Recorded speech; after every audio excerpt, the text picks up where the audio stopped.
Hello students, आप सभी का स्वागत है एक बार फिर से मैग्नेट ब्रेन्स हिंदी पर। मैं हूं अरुण और हम लोग बात करते हैं गणित विषय के बारे में। पर जैसा कि आप सभी विद्यार्थियों को पता है, मैग्नेट ब्रेन्स और मैग्नेट ब्रेन्स हिंदी अंग्रेजी और हिंदी माध्यम के विद्यार्थियों के लिए दो अलग अलग सेपरेट चैनल्स हैं, जहां पर आप अपनी पढ़ाई पूरी तरह से मुफ्त करते हैं।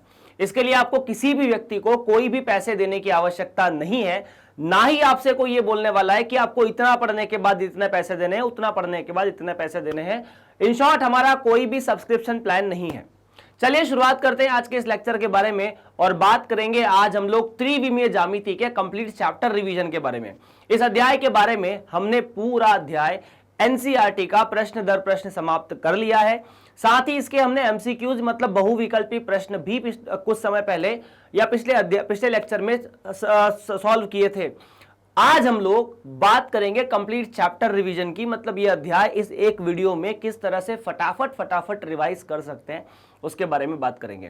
तो आइए शुरुआत करते हैं इस लेक्चर की, जहां पर हम लोग बहुत कुछ देखने वाले हैं। बात करते हैं त्रिविमीय ज्यामिति का परिचय।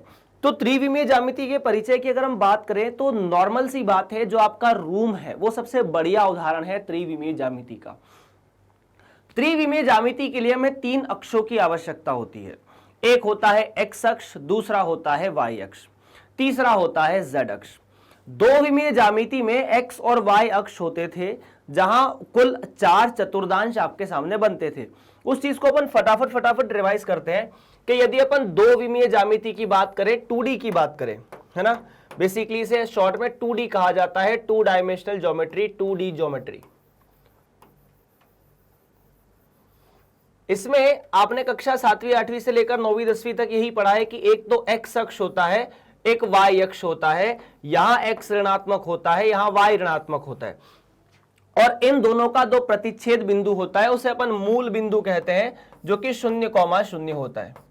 अब यहां पर सबसे बड़ी समस्या इस पूरे में यह है कि आप यहां पर ऊंचाई को निरूपित नहीं कर सकते, आप लंबाई और चौड़ाई को निरूपित कर सकते हैं। मतलब किसी भी बिंदु के लिए, जैसे ये जो यहां बना है, अगर यहां एक बिंदु बनाया जाए तो उसका एक्स निर्देशांक और वाई निर्देशांक मिलेगा, लेकिन अगर इससे बाहर एक बिंदु बनाया जाएगा तो वो इतना यहां से कितना दूर है ये हमें पता नहीं चलेगा। ये तो पता है कि इस एक्स अक्ष से ये इतना होगा, वाई अक्ष से इतना होगा, ये कहानी हमें पहले से पता है, लेकिन यहां से अगर इसे बाहर निकाला जाएगा तो ये कैसे होगा, इसके बारे में हम कुछ नहीं जानते। तो सबसे पहले इसी कमी को पूरा करने के लिए त्रिविमीय ज्यामिति में हम z अक्ष को लेकर आते हैं। पर यदि ये x अक्ष और y अक्ष वाली ज्यामिति है, जहां पर कोई बिंदु a, b है, तो यहां पर हम देख सकते हैं कि ये प्रथम चतुर्दांश होता है, ये द्वितीय चतुर्दांश होता है, ये तृतीय चतुर्दांश होता है, और चौथा वाला चतुर्थ होता है। तो इन शॉर्ट ये कुछ इस तरह से हमारे सामने होता है। ए और बी नाम के दो निर्देशांक होते हैं। ए बिंदु एक्स निर्देशांक होता है, बी बिंदु वाई निर्देशांक होता है। इसी में ए जो होता है वो एक्स निर्देशांक होता है। हां, मान लीजिए ये पॉइंट ए है, तो मैं कहूंगा ए बिंदु एक्स निर्देशांक है बिंदु ए का। कौन से बिंदु का? बिंदु ए का। उसी तरह बी बिंदु y निर्देशांक है बिंदु b का। यह होता है a बिंदु x निर्देशांक है बिंदु a का, b बिंदु y निर्देशांक है बिंदु b का। अच्छा, उसके बाद यहां से यहां एक लंब होता है, और एक लंब आप यहां से यहां खींच देते हैं। मान लीजिए यह बिंदु m है और यह बिंदु n है। तो जो m नाम का बिंदु होता है वो a, 0 होता है, जिसे आप कह सकते हैं कि ये जो a अक्ष या a वाला बिंदु है, यहां से एक लंब डाला गया जो x अक्ष पर a बिंदु पर मिलता है। तो इसे अपन कहते हैं a का लंबपाद। a का लंबपाद कहां पर? x अक्ष पर। कहां पर सर जी? x अक्ष पर। और उसी तरह n बिंदु के बारे में क्या कहेंगे कि n जो बिंदु होगा वो 0, b होगा, जिसे आप कहेंगे a का लंबपाद y अक्ष पर। उसके बाद एक और कहानी जरूरी होती है, वो ये होती है कि a से m की दूरी, am की दूरी, ये है लंबपाद की दूरी,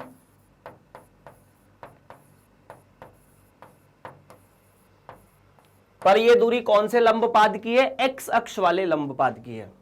कौन से अक्ष वाली है? एक्स अक्ष वाले लंबपाद की है। और ये दूरी सदैव b के मापांक के बराबर होती है। ये जो b है ना, मतलब अगर ये दूरी निकालनी है ना तो सेकंड वाले b को देखो। वही तरह अगर मैं a से n की दूरी निकालूंगा तो ये चीज सेम होगी, लेकिन कौन से अक्ष पर? y अक्ष पर। मतलब a बिंदु से यहां तक की दूरी y अक्ष पर जो लंब डाला उसकी दूरी होगी और ये a के मापांक के बराबर होगी। ये चीजें हम डिस्कस कक्षा 10वीं से जानते हैं। और अगर और कोई बोले, जैसे ये मान लीजिए O बिंदु है, तो OA जो है वो मूल बिंदु से A की दूरी है। क्या है? मूल बिंदु से A की दूरी, जो कि होती है a का वर्गमूल प्लस b के वर्गमूल के बराबर। ये बाकी कक्षा 10 में और भी सूत्र थे, विभाजन सूत्र था, दूरी सूत्र था, वो आपको कक्षा 11वीं में भी है, लेकिन वो त्रिविमीय ज्यामिति में है। अब इसी को अपन त्रिविमीय में समझने की कोशिश करते हैं। सबसे पहले समझते हैं कि त्रिविमीय तल किस तरह से होता है और हम त्रिविमीय तल को किस तरह से विभाजित करते हैं। जैसे उदाहरण के लिए आपके सामने 3 लाइन है, 3 अक्ष जिन्हें आप कह सकते हैं। एक रेखा ये, दूसरी रेखा ये और तीसरी रेखा ये तीनों रेखाएं हैं और ऐसे कुछ, और यहां से ये लाइन और ये लाइन, इन 3 रेखाओं को हम 3 अक्ष कहते हैं। अब किताब के हिसाब से, सवाल के हिसाब से, मतलब यहां ये फिक्स नहीं है कि एक्स अक्ष कौन सा है, वाई अक्ष कौन सा है, जेड अक्ष कौन सा है। सामान्यतः सबसे पहले, मतलब ये बिंदु तो आपको मूल बिंदु मिलेगा, इसमें चिंता की कोई बात नहीं है। सामान्यतः किताबों में आपको ये एक्स अक्ष मिलेगा, ये वाई अक्ष मिलेगा और ये जेड अक्ष मिलेगा। ऐसा नहीं है एक्स अक्ष पीछे नहीं जाएगा, एक्स अक्ष पीछे की साइड भी आपको जाता हुआ दिखेगा। मतलब एक्स अक्ष जो है वो ऐसा दिखेगा आपको कि हाँ ये पीछे की साइड भी जा रहा है। उसी तरह वाई अक्ष भी ऐसा जाते हुए दिखेगा और जेड अक्ष भी ऐसा जाते हुए दिखेगा। इन्हें आप इन 3 उंगलियों की मदद से समझ सकते हैं। जैसे अगर आप इसे, इस अंगूठे को एक्स अक्ष कहे, इसे वाई अक्ष कहे, तो जेड अक्ष आपकी तरफ आ रहा है, पर ऐसा नहीं है। जेड अक्ष इसके पीछे भी जा रहा है, मतलब इस उंगली से पीछे भी जेड अक्ष है, अंगूठे से इधर भी एक्स अक्ष है और लाइन से नीचे भी वाई अक्ष है। तो ये एक्स, वाई और जेड अक्ष तीनों के द्वारा कहानी होती है। हम इन रेखाओं को हटाते हैं, सिर्फ धनात्मक वाले भाग को भी कंसीडर करने की कोशिश करते हैं। एक्स अक्ष, वाई अक्ष और जेड अक्ष यहां पर चतुर्दांश नहीं बनाते, ये बनाते हैं अष्टांश। अष्टांश मतलब कुल 8 टुकड़े। किसके? अंतरिक्ष के।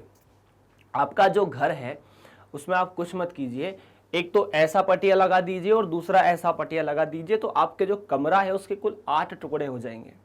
ऐसा कैसे संभव है? क्योंकि हमने कक्षा 10 में पढ़ा था कि x और y अक्ष की वजह से कुल 4 टुकड़े होते हैं, प्रथम चतुर्दांश, द्वितीय चतुर्दांश, तृतीय और चतुर्थ चतुर्दांश। कक्षा 11वीं में अगर z अक्ष आ जाता है तो अंतरिक्ष बन जाता है, मतलब आपके सामने लंबाई भी है, चौड़ाई भी है और ऊंचाई भी है। और लंबाई, चौड़ाई, ऊंचाई वाली जो ज्यामिति होती है वो त्रिविमीय होती है। आपके आसपास जितनी भी चीजें हैं जिनको आप देख पा रहे हो, जिनको आप टच कर पा रहे हो, फोटो को छोड़ देना, मतलब जो वस्तुएं हैं, जैसे आपका पेन हुआ, कॉपी हुई, बॉटल हुई, स्टडी टेबल हुआ, कुछ खाने का सामान हुआ, कुछ भी हुआ, वो सभी के सभी त्रिविमीय ज्यामिति के रूप में निरूपित किए जाते हैं, जिन्हें आप टच कर सकते हैं। लंबाई होती है, चौड़ाई होती है, ऊंचाई होती है।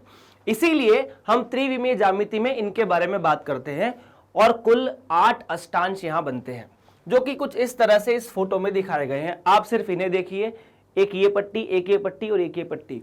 इन्होंने कुल 1, 2, 3, 4, 5, 6, 7 और एक जो नहीं दिख रहा है पीछे की साइड, वो 8 टुकड़े किए हैं। अब जिस तरह से चतुर्दांश में आप लोग देखते थे कि x धनात्मक है, y धनात्मक है, अष्टांश में भी हमें ये चीज देखने को मिलती है। यहां पर कुल 8 अष्टांश बनते हैं। कितने? 8। और हर अष्टांश में अलग अलग, हर अष्टांश में x, y और z का चिन्ह अलग अलग होता है। हम उसे देखने जा रहे हैं कि किस अष्टांश में x का, y का और z का चिन्ह क्या क्या होता है। तो अगर मैं अष्टांश की बात करूं तो पहला अष्टांश कितना है, दूसरा अष्टांश कितना है? तो अष्टांश नंबर 1, 2, 3, 4, 5, 6, 7 और 8। यह है कुल 8 अष्टांश, और हर अष्टांश के अंदर आपको x, y और z का चिन्ह अलग अलग देखने को मिलेगा। चलिए 1 बाय 1 बातें करते हैं, और किस तरह से इनका चिन्ह निकालना है मैं वो भी आपको बताने वाला हूं। देखिए, आपको कुछ नहीं करना, x में पहले प्लस लिखना है, बाद में माइनस लिखना है। क्या लिखना है?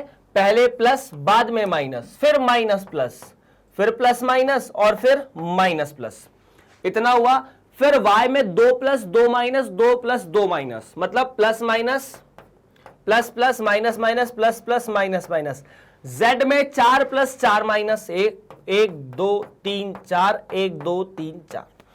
ये आपके सामने जो टेबल बनी है, इस टेबल के अंदर आप अष्टांश के चिन्ह निकाल सकते हैं। जैसे यदि आपको कोई बोले कि एक बिंदु है जिसके अंदर x भी धनात्मक है, y भी धनात्मक है और z भी धनात्मक है, तो प्रथम अष्टांश में आएगा। जैसे उदाहरण के लिए एक बिंदु है 4,2,6, यह प्रथम अष्टांश का बिंदु है। दूसरे अष्टांश का बिंदु अगर लिखना चाहो तो -2,1,1। तीसरे अष्टांश का बिंदु लिखना चाहो तो -2,-2,1 लिख दिया मान लीजिए। चौथे अष्टांश का एक बिंदु 2,-1,2 लिख दिया, जहां y ऋणात्मक है, बाकी दोनों पॉजिटिव है। पांचवें अष्टांश में हमने एक बिंदु लिख दिया 5,5,-3। छठे अष्टांश में -3,5,-3। चलेगा ऐसा?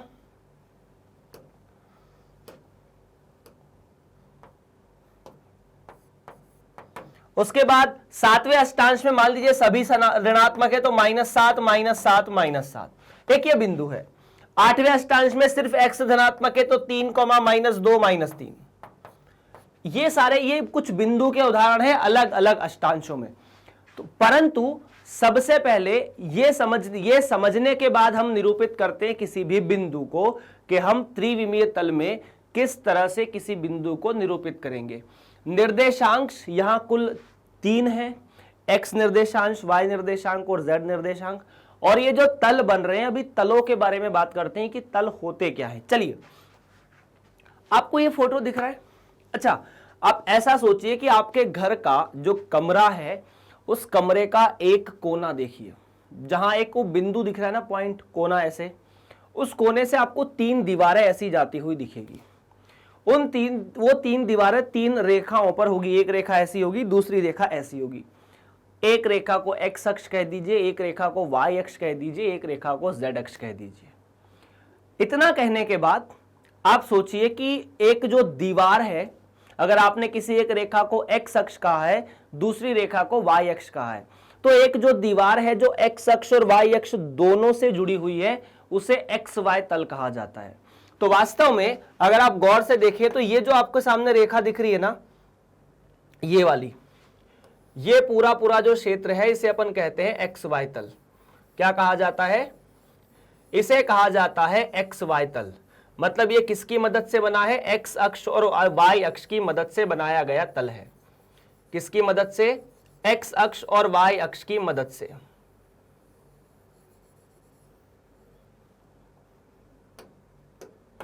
ये है XY तल।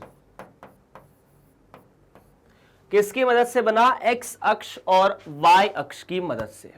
उसी तरह अगर यहां पर कोई एक बिंदु हो जाता, जैसे मान लीजिए मैं इस वाले तल के बारे में बात करूंगा, तो ये तल किस किस की मदद से बना है? तो ये तल बना है Z अक्ष और Y अक्ष की मदद से, तो इसे कहा जाता है ZY तल। क्या कहा जाता है? ZY तल। अब तल क्या होता है, इसे अपन कक्षा 12वीं में डिस्कस करेंगे। हमें बस इतना जानने की आवश्यकता है कि तल नाम की कोई चीज होती है। आप तल के उदाहरण के लिए आपकी टेबल को देख सकते हैं, जहां पर आप किताब रखते हैं, अपनी किताब को भी एक तल कंसीडर कर सकते हैं, बोर्ड को भी एक तल कंसीडर कर सकते हैं, आपका जो हाथ है ये भी एक तल है। मतलब एक समतल जगह हमारे लिए कक्षा 10वीं 12वीं में तल होती है। ठीक है,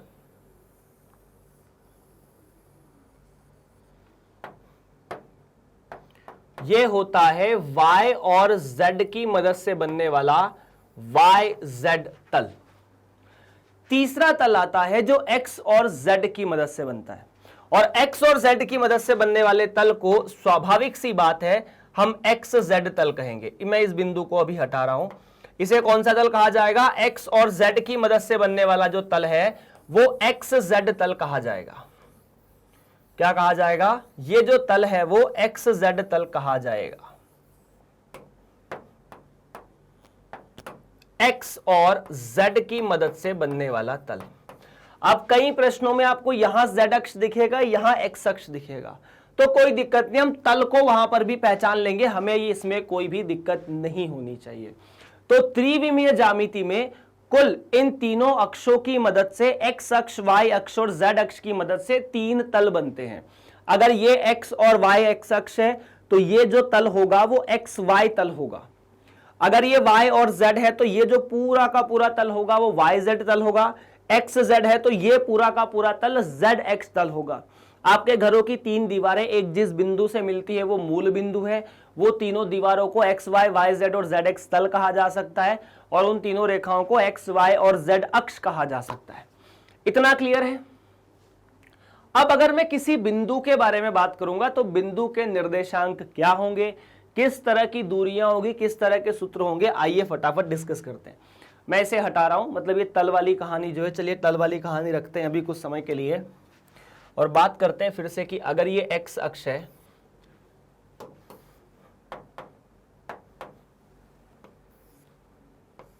y है और ये z है, x, y और z। यहां पर कोई एक बिंदु है, उस बिंदु का नाम आपने रखा है P। बिंदु को क्या कहा है सर? बिंदु का नाम है P, जिसे कह सकते हैं A, B, C। यहां पर A, B और C बिंदु P के x, y और z निर्देशांक है। मतलब A, B तो x, y निर्देशांक होते थे, C जो है वो z निर्देशांक है। तो मैं P के A को क्या कह दूंगा P का x निर्देशांक, P का x निर्देशांक, ठीक है। B को हम क्या कहेंगे? P का, अच्छा निर्देशांक की लिखा है मैंने, x नहीं लिखा, P का x निर्देशांक,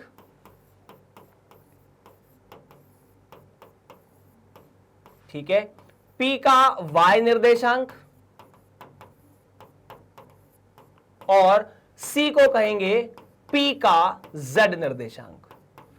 जहां पर A, B और C कोई भी बिंदु हो सकते हैं, दैट मीन्स A, B और C कोई भी वास्तविक संख्या हो सकते हैं। ये धनात्मक, ऋणात्मक कुछ भी हो सकते हैं। जैसे जैसे इनका चिन्ह बदलेगा वैसे वैसे P बिंदु की लोकेशन बदलेगी पूरे अंतरिक्ष में।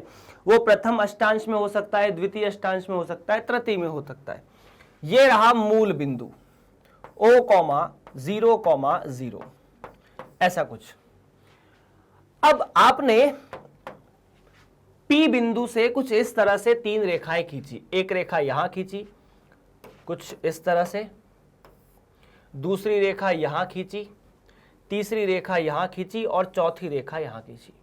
इसके बाद एक यहां, दूसरी यहां, तीसरी यहां, चौथी यहां और पांचवी यहां। इस P बिंदु से आपको एक घनाभ बनते हुए दिख रहा है। अब आपको इमेजिन कर सकते हैं कि ये P बिंदु जो है वो त्रिविमीय तल में है। यहां हम लंबाई, चौड़ाई और ऊंचाई के बारे में बात नहीं करेंगे। यहां आपको मैं 3 बिंदु पहले परिभाषित करता हूं। एक बिंदु P बिंदु यहां पर A नाम का बिंदु बना रहा है, दूसरा बिंदु B है और तीसरा बिंदु यहां पर C है। अब इस A, B और C को देखिए। जब ये P बिंदु A बिंदु पे या P बिंदु के साथ ये A बिंदु जो है इसे कहेंगे एक्स जेड तल पर P का लंबपात। मतलब ये जो एक्स जेड तल है इस पर बिंदु P ने एक लंब डाला है। वो लंब कहां मिला? A बिंदु पर। जैसे मान लीजिए ये एक्स जेड तल था और ये बिंदु P था। अगर यहां से एक रेखा ऐसी डाली जाए तो जहां पर ये मिलेगा ये वाला जो बिंदु है उसे लंबपाद कहा जाएगा। तो मैं A बिंदु के बारे में अपन पहले बात कर लेते हैं। A बिंदु जो है इसे कहा जाएगा P का एक्स जेड तल पर लंबपात। क्या कहेंगे?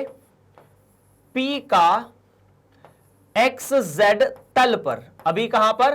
तल पर, तल पर लंबपात। और इस तरह से ए बिंदु को लिखा जाता है a कॉमा 0 कॉमा बी, क्योंकि यहां पर b जो है वो, या b नहीं c, मतलब बीच वाला जो भाग है वो गायब कर दो, बीच वाला जो भाग है वो गायब कर दो, कि ये वाला भाग अपन ने गायब कर दिया b वाला। उसी तरह जब मैं yz तल पर जाऊंगा तो, या फिर पहले b वाले बिंदु के बारे में बात करते हैं, ये वाला जो बिंदु है इसे कहते हैं p का xy तल पर लंबपात, और यह कहलाता है a कॉमा b कॉमा 0। उसी तरह जो c नाम का बिंदु है उसे कहेंगे p का yz तल पर लंबपात, और यह कहलाता है yz है तो 0 कॉमा b कॉमा c। जो b का चिन्ह है, जो a का चिन्ह है, आपको वही वही रखना है। यहां पर कुछ छोटी छोटी चीजें भी होती है, जो कुछ छोटी छोटी प्रॉपर्टीज हैं जिन्हें आपको याद रखना है। जैसे मान लीजिए अगर मैं यहीं पर आपको एक तल और अक्ष के बारे में कहूं तो आपको कुछ समीकरण है जो याद रखने हैं। सबसे पहले अपन बात कर लेते हैं कि अक्षों के समीकरण क्या होंगे। किसके? अक्षों के समीकरण। अक्षों के समीकरण मतलब x अक्ष, y अक्ष और z अक्ष का समीकरण क्या होगा। तो अगर मैं x अक्ष का समीकरण निकालना चाहता हूं तो x अक्ष पर y और z सभी के सभी 0 है, तो x अक्ष का मतलब है y बराबर 0, z बराबर 0। उसी तरह अगर y अक्ष का समीकरण मतलब ये वाली रेखा का समीकरण लिखोगे तो x बराबर 0, z बराबर 0। अगर मैं z अक्ष का समीकरण लिखूंगा तो x बराबर 0, y बराबर 0। यह है अक्षों का समीकरण। तीसरा है तल का समीकरण। अब तल के समीकरण से क्या कहना चाहते हैं आप? तल का समीकरण। तल के समीकरण कहने से मतलब क्या है? तल का समीकरण कहने से मतलब है कि ये xz तल को, yz तल को और yx तल को आप किस तरह से निरूपित करते हैं। तो निरूपित करने का तरीका सिंपल है। अगर आपको कहे कि xy तल का मतलब क्या है, तो इसका मतलब सदैव z बराबर 0 है। xy तल पर z का कोई मान नहीं होता, वो मतलब शून्य मान होता है। अगर मैं yz तल पर बात करूं तो यहां पर x का मान शून्य होता है, और अगर मैं xz तल पर बात करूं तो यहां पर y का मान शून्य होता है। ये 3 समीकरण आपको याद रखने हैं, ठीक है। तो इसी मुद्दे से हमने वो जो बिंदु है वो लिखे हैं कि अगर मैं xy तल या xz तल पर जाऊंगा तो यहां y का मान 0 होगा, इसीलिए b को 0 रख दिया। अगर मैं इस वाले तल पर जाऊंगा जो कि y अक्ष और x अक्ष की वजह से बना है, यहां z का मान 0 होता है, तो b बिंदु a, b, 0 आ जाएगा, क्योंकि c वाला बिंदु 0 हो जाएगा। उसी तरह ये जो c वाला बिंदु है इसके लिए y z तल से बना है, तो यहां पर x का मान 0 होगा, तो a, b, c। ठीक है क्या? अभी हम कुछ चीजें और लिखने की कोशिश करेंगे यहां पर।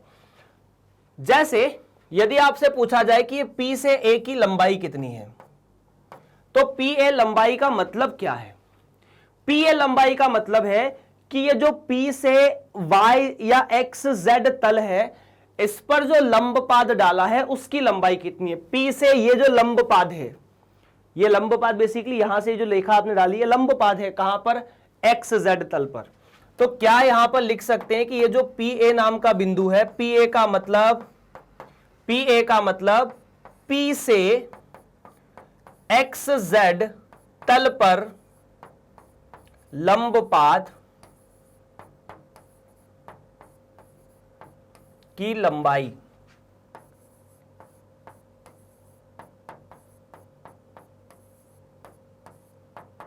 ये लंबाई। अब देखो ये बिंदु है a, 0, b। याद कैसे? b नहीं c। याद कैसे रखना है? सिंपल सा है। यहां a है, यहां a है, हट गया, यहां c है, यहां c हट गया, यहां b और यहां 0 है, तो ये जो लंबाई होती है वो b के मापांक के बराबर होती है। कितनी? b के मापांक के बराबर। क्या आप फटाफट pb, और pb का मतलब p से x y, ये यहां से यहां तक की लंबाई, ये वाली तल की का लंबपाद की लंबाई। तो b वाला जो बिंदु है वो a, b, 0 है, तो यहां पर c मिसिंग है, तो लंबाई में मापांक c आ जाएगा। फटाफट pc निकाल के दिखाओ कितनी आएगी। pc का मतलब है p से yz तल की लंबाई। तो P से YZ तल की लंबाई, और YZ तल की लंबाई का मतलब है ये जो बिंदु है वो 0, B, C है, यहां A मिसिंग है, तो A मतलब मापांक है। मापांक क्यों लगाया? क्योंकि हो सकता है A धनात्मक हो, ऋणात्मक हो, हमें लंबाई के मतलब है मापांक या धनात्मक चिन्ह लेना। अभी ये आधा ही हुआ है, इसे नोट कर लीजिए, ये काफी इंपॉर्टेंट है। इसी पर आपके जो सवाल बनते हैं वो आपको परेशान करते हैं। बाकी तो सवाल आप कहीं ना कहीं तो कर लोगे, दूरी सूत्र, विभाजन सूत्र आप कर लेते हो, वो कक्षा 10 का कॉन्सेप्ट है, बस थोड़ा सा एक्सटेंशन हुआ है, लेकिन ये कॉन्सेप्ट थोड़ा सा अलग है। ठीक है, अभी और 3 चीजें आती है, इन्हें मैं इरेज करता हूं इसी फोटो पर, या अभी हम इसे रखते हैं थोड़े समय के लिए। और यहां पर अपन एक बिंदु और लिख के चलते हैं, मतलब वही P बिंदु आएगा, X अक्ष आएगा, Y अक्ष आएगा, और यहां पर कुछ ऐसा आपको बिंदु दिखेगा। ये X है, ये Y है, और ये Z है, और ये है मूल बिंदु 0,0। यहां पर कहीं एक बिंदु था P, जो कि था A, B, C। कैसे बनाना है देख लो, यहां से एक रेखा खींचनी है, एक रेखा यहां से खींचनी है, एक रेखा यहां से, और एक रेखा यहां से, और उसके बाद ऐसी समांतर रेखाएं 4 खींच के मिला दो आपस में। ओके, सो अब 3-4 बिंदु और आते हैं, छोटे छोटे, ज्यादा बड़े नहीं। एक तो ये वाला बिंदु, ये वाला बिंदु, दूसरा ये वाला बिंदु, और तीसरा ये वाला बिंदु। मतलब बाकी इन तीनों को तो अपन निकाल सकते हैं। ये A बिंदु था हमारे लिए अभी कुछ समय पहले, ये B बिंदु था, और ये C बिंदु था, इन्हें अपन निकाल चुके हैं। मतलब तल से इस P बिंदु के बारे में हम बातें कर चुके हैं। अच्छा, अगर ये P बिंदु यहां पर, मतलब ये वाला बिंदु कौन सा होगा ये निकालना है, तो मान लीजिए ये M नाम का बिंदु है, ये वाला N नाम का बिंदु है, और ये P की जगह इसको अपन R कह देते हैं। तो ये M, N और R क्या है? ठीक है, M, N और R क्या है? तो एक बात बताओ, ये P बिंदु इस M की वजह से बना है। ये M जो है, M, इसे कहा जाएगा P का X पर अंतरक्षेप। इसे अंतरक्षेप कह सकते हैं, मतलब बेसिकली P जो है वो M पर कहां बनेगा, ठीक है, या X अक्ष पर कहां बनेगा, ठीक है, इसे अंतरक्षेप कह सकते हैं। अंतर, ठीक है, देखो, ओके, वेट,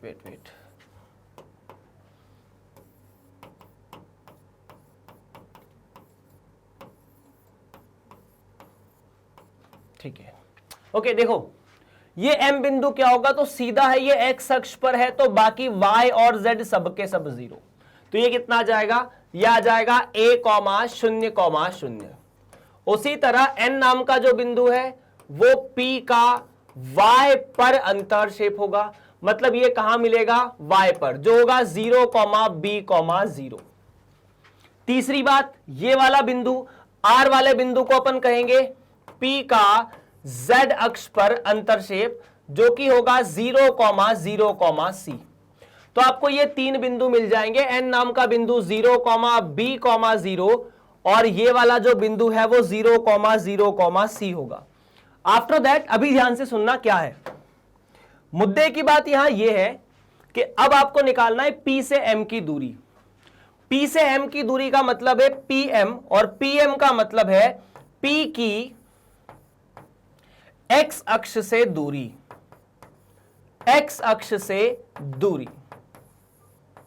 उसी तरह आपके सामने एक PN भी आएगा। PN का मतलब क्या है, P की Y अक्ष से दूरी, और PR भी आएगा। PR का मतलब है P की Z अक्ष से दूरी। ये 3 चीजें आपको और दी जाएगी। अब ये कैसे निकालेंगे, तो सिंपल है, P से M की दूरी निकालनी। P में ABC है, M में सिर्फ A है, तो दोनों A जो दोनों में कॉमन है उनको हटा दो। A बचा, A गया, B और C बचा, तो ये दूरी आ जाएगी B का वर्ग प्लस C का वर्ग का वर्गमूल। ऐसा कुछ कैसे किया, दोनों में A दिखा, A को हटाया, B और C यहां नहीं है, B लिख दिया। यहां पर क्या नहीं है, A और C, तो A का वर्ग प्लस C का वर्ग। यहां पर क्या नहीं है, सिर्फ और सिर्फ ए बी, तो ए का वर्ग प्लस बी का वर्ग। एक और आती है दूरी जो कहलाती है ओ बिंदु से, मतलब ओपी। ओपी है पी की मूल बिंदु से दूरी। कहां से? मूल बिंदु से।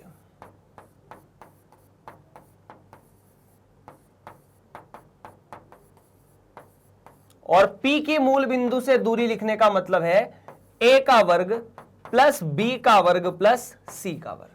तीनों को लिख दो, क्योंकि O में 0 0 0 बिंदु है, ना तो यहां a है, ना b है, ना c है। तो इस तरह से ये कुछ दूरियां आप लोग निकालते हैं किसी भी बिंदु के लिए। ये छोटे छोटे सूत्र हैं जो हमने चैप्टर में डिस्कस किए थे, और साथ ही साथ आपको डिस्कस कराने जरूरी भी थे। ये आपको ज्यादा किताबों में नहीं देखने को मिलते, एक एक चीज आपको सिर्फ यही बताई जा सकती है। तो चलिए शुरुआत करते हैं आगे की कहानी की। ये कुल 8 अष्टांश बने, इन्हें हमने इतने तरीकों में तोड़ा है, इतने अलग अलग टुकड़ों में तोड़ा है। चलिए तो बात करते हैं आगे अगले टॉपिक की तरफ, जो कि अंतरिक्ष में एक बिंदु के निर्देशांक। अंतरिक्ष में एक बिंदु के निर्देशांक कहने का मतलब है, यदि मैं एक बिंदु को ऐसा लिख देता हूं जो कि है P नाम का बिंदु, ठीक है, जो कि है 3, 4, 5, तो यही एक बिंदु का अंतरिक्ष में, या यूज कह लीजिए कि इस बिंदु को हम अंतरिक्ष में यहां पर प्लॉट कर रहे हैं। हमने वहां पर सारी चीजें देख ली है, सिर्फ इतनी सी चीजें बची है कि अगर आप इसको प्लॉट करके देखना चाहें कि ये बिंदु कहां है, क्या है, क्यों है, तो आपके सामने। चलिए मैं थोड़ा सा परिवर्तन करता हूं, इसे अपन z या x अक्ष ही रख लेते हैं पहले। ये y अक्ष है और ये z अक्ष है। अब आपको ये बिंदु निकालना है। ये बिंदु क्या है? तो ये बिंदु बड़ा आसान है, x अक्ष और z अक्ष की मदद से बनने वाला बिंदु है ये वाला, ठीक है। ये y अक्ष और z अक्ष की मदद से बनने वाला ये बिंदु है x अक्ष और y अक्ष की मदद से बनने वाला। तो अगर ये a है, ये b है और ये c है, तो फटाफट बताइए ये बिंदु p है, ABC के निर्देशांक क्या होंगे कमेंट सेक्शन में। तो यार ये बिंदु लिखने के लिए चूंकि ये एक्स जेड तल पर है तो y वाला बिंदु नहीं आएगा, तो ये 3, 0, 5 हो जाएगा। ऐसे याद रखो, ये वाला बिंदु लिखने के लिए ये एक्स वाई तल पर है तो z नहीं आएगा, तो 3, 4, 0। ये वाला बिंदु लिखने के लिए ये वाई जेड तल पर है तो x नहीं आएगा, तो 0, 4, 5। सिंपल, ठीक है। अब ये वाला बिंदु कौन से अक्ष पर है? x अक्ष पर है, तो सिर्फ x आएगा, बाकी किसी की कोई जरूरत नहीं है। y वाले के लिए सिर्फ और सिर्फ y आएगा, बाकी किसी की आवश्यकता नहीं है। z वाले के लिए सिर्फ और सिर्फ z आएगा, बाकी किसी की आवश्यकता नहीं है। क्लियर है? उसके बाद दूरी वाले केसेस में भी ऐसे ही करना है। खैर आगे बढ़ते हैं अगले टॉपिक की तरफ, मतलब ये हो चुका है, अपन बात करेंगे आगे की कहानी। दो बिंदुओं के बीच की दूरी अब फटाफट खत्म होने वाले टॉपिक है। फटाफट खत्म होने वाले टॉपिक कहने का मतलब है कि अगर मैं बात करता हूं, मान लीजिए हमारे पास दो बिंदु है ए और बी। ए बिंदु है x1, y1, z1 और बी बिंदु है x2, y2 और z2। अब ए बी और सी अगर आपके पास है तो आपको ए से बी के बीच की दूरी निकालनी है कि ए से बी के बीच की दूरी कितनी होगी। तो यहां सिंपल सा नियम है जिसे कहा जाता है दूरी सूत्र। वैसे ही है जैसे कक्षा 10वीं में था। कक्षा 10वीं में आपके सामने दो बिंदु थे x1, y1, x2, y2। वो निकालने के लिए आपने दूरी सूत्र का प्रयोग किया था। यहां पर भी वही करना है। x2 माइनस x1 पूरे का वर्ग प्लस y2 माइनस y1 पूरे का वर्ग प्लस z2 माइनस z1 पूरे का वर्ग। इसे आम बोलचाल की भाषा में ऐसा कहा जाता है, लेकिन चूंकि जैसे जैसे आप आगे बढ़ेंगे आप समझेंगे कि इस केस में इसे ऐसा भी लिखा जा सकता है x2 माइनस x1 का वर्ग। यह चिन्ह होता है सिग्मा, इस चिन्ह को कहा जाता है सिग्मा। क्या बोलते हैं? सिग्मा। और सिग्मा का प्रयोग जोड़ करने के लिए होता है। मतलब इसका मतलब है कि जितने भी x2 x1 है, मतलब x2 x1 जैसा तो y2 y1 और उसके जैसा z2 z1, उन सभी का जोड़ कर दो। जैसे मान लो यहां 1000 बिंदु होते तो अपन 1000 नहीं लिखते, फिर ऐसे लिखते कि सिग्मा x2 माइनस x1 का वर्ग। ऐसी बात है, हालांकि 1000 पॉसिबल ही नहीं है इस केस में। ऐसा कुछ यहां तीन ही पॉसिबल है, एक्स वाई और जेड, है ना। ये है आपके दूरी का सूत्र। अब अगर मैं बात करूं यहां पर एक छोटे छोटे कुछ नियम होते हैं जिन्हें बात अपन कर लेते हैं। एक तो नियम होता है संरेखता। संरेखता का मतलब है यदि दो या तीन बिंदु एक ही रेखा पर स्थित हो। संरेखता का मतलब क्या है, इसी दूरी सूत्र से अपन संरेखता निकालेंगे।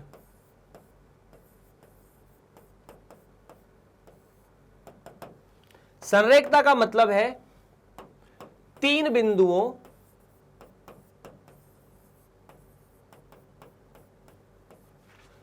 या तीन से ज्यादा भी कह सकते हो ना, या ज्यादा, हालांकि हमें जितने सवाल करने हैं वो तीन पर ही करने हैं, का एक ही रेखा पर स्थित होना। एक ही रेखा पर स्थित होना संरेखता कहलाता है।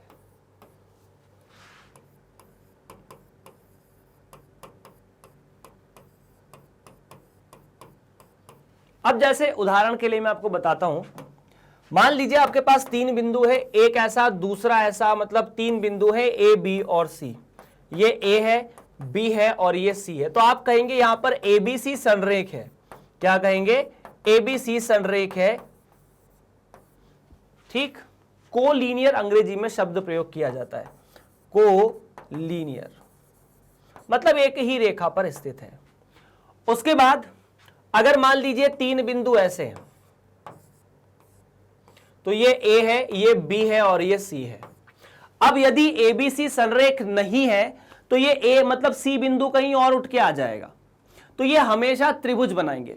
तो तीन बिंदु या तो संरेख होंगे या त्रिभुज बनाएंगे, ठीक है। तीन बिंदु या तो संरेख होंगे या त्रिभुज बनाएंगे। अगर संरेख होंगे तो ऐसा आप देख सकते हैं कि यदि मैं ए से बी के बीच की दूरी निकालूं, ए बी, और उसको बी से सी के बीच की दूरी बोल दूं, तो ये हमेशा ए से सी के बीच की दूरी के बराबर आती है। अगर ये हुआ तो संरेखता, नहीं हुआ तो त्रिभुज, ठीक है। तो यहां पर अगर अपन निकालें ऐसा कुछ कि ए से बी के बीच की दूरी और बी से सी के बीच की दूरी, ये सदैव ए से सी के बीच की दूरी के से बड़ी आएगी, है ना। ऐसा क्यों, क्योंकि त्रिभुज में दो भुजाओं का योग A B plus B C, तीसरी भुजा ए सी से बड़ा होता है। अब त्रिभुज आपके सामने मुख्यतः तीन तरह के हो सकते हैं जो प्रश्न आपसे पूछा जाएगा, ठीक है। कौन कौन से, पहला समकोण त्रिभुज। कौन सा, समकोण त्रिभुज। समकोण त्रिभुज ऐसा कोण जिसमें एक कोण 90 डिग्री का होता है, ऐसा कुछ। यदि ये ए है, ये बी है और ये सी है, तो समकोण त्रिभुज की प्रॉपर्टीज क्या होती है। तो समकोण त्रिभुज के अंदर आपको कहा जाता है कि सीबी का जो वर्ग है वो AB का वर्ग प्लस AC का वर्ग होता है। हाँ, उसके बाद दूसरा जो बिंदु है या दूसरा जो त्रिभुज है वो होता है समद्विबाहु। समद्विबाहु मतलब दो भुजाएं बराबर। मतलब अगर आप ऐसा सिद्ध कर देते तो त्रिभुज जो है वो समकोण है। समद्विबाहु का मतलब है दो भुजाएं बराबर होती है। यदि A, B और C है तो ये AB जो है वो BC AC के बराबर होगी, तो अपन बोलेंगे समद्विबाहु है। AB किसके बराबर, AC के बराबर। तो ये कौन सा त्रिभुज है, समद्विबाहु। तीसरा त्रिभुज आता है जिसे आप बहुत अच्छे से जानते हैं, वो है समबाहु त्रिभुज। तीसरा यहां बना देता हूं, समबाहु। तो समबाहु का मतलब क्या है, समबाहु का मतलब तीनों भुजाएं बराबर है ना। समबाहु का मतलब क्या होता है, तीनों भुजाएं बराबर। तो A, B और C, इसका मतलब AB जो है वो BC के बराबर और ये CA के बराबर। ये समबाहु त्रिभुज है, ठीक है। अच्छा, इस पूरी कहानी के अलावा त्रिभुज का मतलब आपसे सवाल हो सकते हैं, वो त्रिभुज में कुछ और भी हो सकते हैं। क्या क्या, उनके बारे में डिस्कशन भी करते हैं। मतलब वो अभी यहां नहीं डिस्कस किया जा सकता, विभाजन सूत्र से करेंगे। केंद्रक निकालना वास्तव में, ठीक है, ये क्लियर है। इससे ज्यादा सवाल आपसे नहीं होंगे। जब भी होंगे आपको दूरी सूत्र का प्रयोग यहां करना होगा। इसके अलावा चतुर्भुज के भी सवाल हो सकते हैं। जैसे सवाल होंगे उनके हिसाब से हम डिस्कशन करना शुरू करेंगे। चलिए, तो ये दूरी सूत्र हुआ। विभाजन सूत्र। विभाजन सूत्र का मतलब है यदि एक बिंदु दो बिंदुओं के बीच में कहीं स्थित हो या उनके बाहर कहीं स्थित हो, तो उन दोनों बिंदुओं से तीसरे बिंदु की दूरी का कुछ अनुपात होता है, उसी से अपन तीसरा बिंदु निकाल लेते हैं। यही हमने पढ़ा है कक्षा 10 में भी, 11 में भी यही पढ़ेंगे। विभाजन दो तरह का होता है, अंतः विभाजन और बाह्य विभाजन। कितने तरह का होता है सर जी? दो तरह का होता है। एक तो होता है अंतः विभाजन, ये सरल है। बाह्य विभाजन तो वो भी सरल है। अंतः विभाजन और बाह्य विभाजन दो तरह का होता है।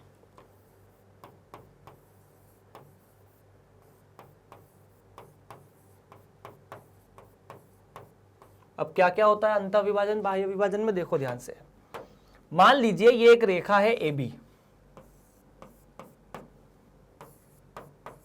और यहां कहीं एक बिंदु है C।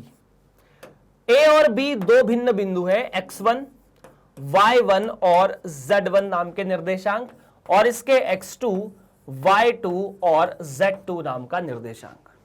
आपको यह पता है कि यह C बिंदु A और B के मध्य में है, इसीलिए यह अंतः विभाजन है। मान लेते हैं यहां से यहां का अनुपात और यहां से यहां का अनुपात। इसका मतलब यदि मैं A से C की दूरी निकालूं और B से C की दूरी निकालूं तो वो M अनुपात N है। ये M और ये N है। हमें C बिंदु के निर्देशांक निकालने हैं। मान लीजिए C बिंदु के निर्देशांक अल्फा, बीटा और गामा होते हैं, तो निकालना आसान है। C बिंदु का अल्फा निर्देशांक विभाजन सूत्र से इस x2 को m में गुणा करो, mx2, इस n को x1 में गुणा करो, nx1, भाग दे दीजिए m प्लस n से। उसी तरह ये बीटा my2 प्लस ny1, भाग दे दीजिए m प्लस n से, और ये गामा my3 mz2, क्योंकि ये z निर्देशांक है, प्लस nz1, भाग दे दीजिए m प्लस n से। इस तरह से आप अल्फा, बीटा और गामा निर्देशांक निकाल सकते हैं C बिंदु के अंतः विभाजन के सूत्र से। बाह्य विभाजन में कहानी सेम होती है, बस ये होता है कि यहां पर यह बिंदु A होता है, यह बिंदु B होता है, जिनके बारे में आपको जानकारी है, और इन A और B बिंदुओं के आगे ये x1, y1, z1 है, ये x2, y2, z2 है, और आगे जाकर कहीं मिलता है आपको C बिंदु। मतलब अभी C बिंदु AB रेखा के बाहर है, और अब आपको C बिंदु निकालना है जिसके निर्देशांक अल्फा, बीटा और गामा है। और इस केस में आपको फिर A से C की दूरी, मतलब ये दूरी M अनुपात N में दी गई है, ये आपको दिया हुआ है। A से C की दूरी और B से C की दूरी आपको फिर दी हुई है कि AC अनुपात BC M अनुपात N है। अब इस केस में निकालने के लिए भी आपके पास आंसर सिंपल है। C बिंदु का अल्फा निर्देशांक निकालने के लिए आप वही करेंगे, mx2 माइनस nx1 भाग m माइनस n से देंगे, माइनस कर देंगे और कुछ नहीं, जहां जहां प्लस है। तो बीटा मतलब y निर्देशांक my2 minus ny1 m minus n, और gamma mz2 minus nz1 divided by m minus n। ये हो गए तीन बिंदु अंतः विभाजन और बाह्य विभाजन वाले, आप इसे देख सकते हैं। अब इस विभाजन सूत्र की मदद से हम त्रिभुज के बारे में भी बात करते हैं कि त्रिभुज का केंद्रक क्या होता है और त्रिभुज क्या होता है। थोड़ा सा वहां एक अलग कॉन्सेप्ट आ जाता है, एक कैलकुलेशन थोड़ा सा अलग हो जाता है। तो अपन एक चीज और डिस्कस कर लेते हैं जिसके बारे में आपको, मतलब किताब में नहीं दिया है लेकिन सवाल पूछ लिया, बस फॉर्मूला दिया है किताब में। तो वन बाय वन छोटी छोटी बातें, सिंपल सिंपल सी। मान लीजिए ये त्रिभुज ABC है, ये बिंदु A है, ये B है और ये C है। ये बिंदु x1, y1, z1 है, ठीक है। ये बिंदु x2, y2 और z2 है, और ये बिंदु x3, y3 और z3 है। अब इसी अंतः विभाजन में एक और सूत्र लगता है, मध्य बिंदु सूत्र। वो क्या होता है कि यदि ये C बिंदु A और B के बीच में स्थित हो जाए, यदि ये M अनुपात N हो जाए, मतलब ये जो M अनुपात N है इसका स्पेशल केस है कि यदि M बराबर N हो जाए तो अपन इसे मध्य बिंदु सूत्र कहते हैं। क्या कहेंगे? मध्य बिंदु सूत्र। मध्य बिंदु सूत्र मतलब जो AC है वो ए और बी के मध्य में हो जाए, तब अपन इसे मध्य बिंदु सूत्र कह देंगे। इस केस में अल्फा निकालने का तरीका सिंपल है, बीटा निकालना और गामा निकालना भी बहुत सरल है। अल्फा जो होगा वो होगा x1 प्लस x2 बटा 2, बीटा होगा y1 प्लस y2 बटा 2, गामा होगा z1 प्लस z2 बटा 2। तो अब थोड़ा सा कॉन्सेप्ट अल्फा बीटा गामा का मध्य बिंदु सूत्र से देखना है। ए से एक ऐसी रेखा आई जिसने बीसी बिंदु को दो बराबर भुजा में तोड़ दी, मान लीजिए ये m है। तो ए से एक ऐसी रेखा जिसने बीसी को दो बराबर भुजा में तोड़ी, इसे कहा जाता है माध्यिका। इसे क्या कहते हैं? इसे कहते हैं ए से बीसी पर माध्यिका।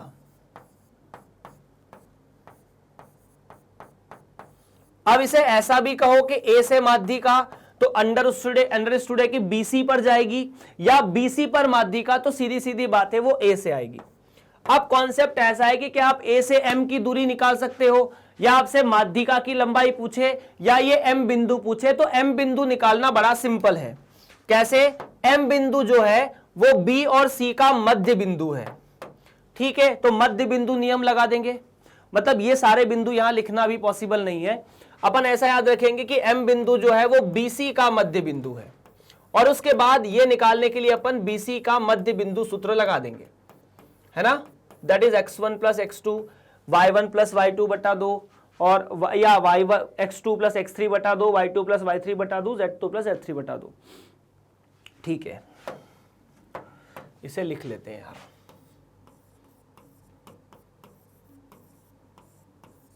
y2 प्लस y3 बटा 2 और z2 प्लस z3 बटा 2। उसके बाद उसी तरह मान लीजिए, अच्छा आपसे उसके बाद पूछे कि ए एम की लंबाई कितनी है। आपके पास एम बिंदु है, ए बिंदु है, तो आप दूरी सूत्र का प्रयोग कर सकते हैं। उसके बाद ऐसी एक और रेखा गई जो कि जाएगी बी से एसी पर माध्यिका। कहां पर? एसी पर माध्यिका। बी से निकली, गई कहां? एसी पर। क्या लाइन है? इसे बोलते हैं माध्यिका। माध्यिका मतलब ऐसी एक रेखा जो एक शीर्ष से जाए और सामने वाली दोनों भुजाओं को दो बराबर टुकड़ों में तोड़े।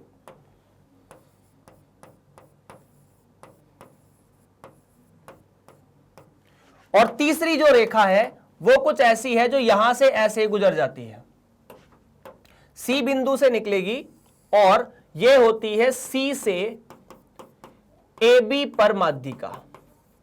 और तरीका वही है निकालने का जैसा अपन ने एम वाला बिंदु निकाला। महत्वपूर्ण ये नहीं है, महत्वपूर्ण ये कि ये जो तीनों माध्यिकाएं वो एक बिंदु पर कट कर रही है, एक ही बिंदु पर मिल रही है। इस बिंदु को कहा जाता है त्रिभुज का केंद्रक। क्या कहा जाता है? त्रिभुज एबीसी का केंद्रक। सेंट्रॉइड अंग्रेजी में कहा जाता है इसे।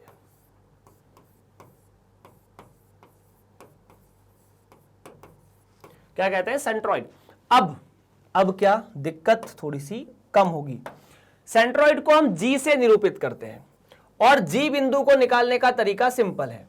मतलब हमें सेंट्रॉइड या जी वाला बिंदु निकालना है तो कुछ मत कीजिए, सारे x को जोड़ दीजिए, x1 plus x2 plus x3 बटा 3। उसके बाद y1 plus y2 plus y3 बटा 3, और आखिरी में z1 plus z2 plus z3 बटा 3। ये हुए आपके g, मतलब सेंट्रॉइड के निर्देशांक। इस तरह से आपको सेंट्रॉइड निकालना है, जी निकालना है।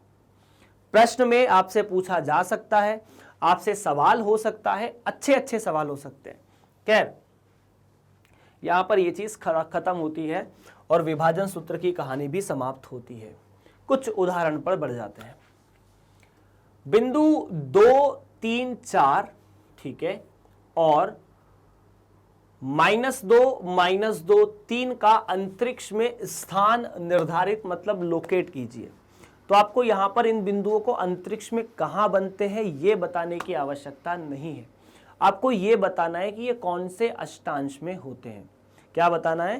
कि ए बी सी जो आपको 3 बिंदु दिए हैं 2 3 4 और -2 -2 3, ये कौन से अष्टांश में होते हैं, बस यही बताना है। तो इसके लिए आपको एक टेबल बना लेनी चाहिए, वो टेबल आपको हमेशा याद रखनी चाहिए। तो वो टेबल अपन थोड़ा परमानेंटली यहां बना लेते हैं, ठीक है। टेबल कैसी बनेगी, वो कुछ ऐसी बनेगी कि यदि हमारे पास, मैं अष्टांश की बात करूं, अष्टांश है हमारे पास 1 2 3 4 5 6 7 8, 1 2 3 4 5 6 7 और 8।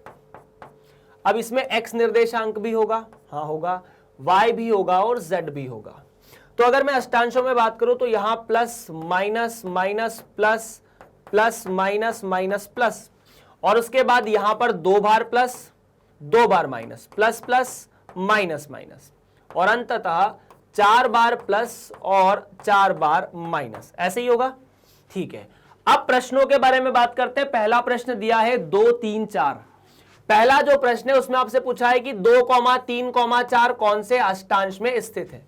तो इसका x निर्देशांक 2 है, y निर्देशांक 3 है, z निर्देशांक 4 है। तो मैं लिख सकता हूं कि यहां वाला x भी पॉजिटिव है, y भी पॉजिटिव है और z भी पॉजिटिव है। अगर ऐसा है तो आई कैन से कि ये पहले वाले अष्टांश में होगा जहां x, y और z तीनों पॉजिटिव है। तो इसका अष्टांश में लिख सकता हूं कि यह बिंदु अष्टांश 1 में स्थित है।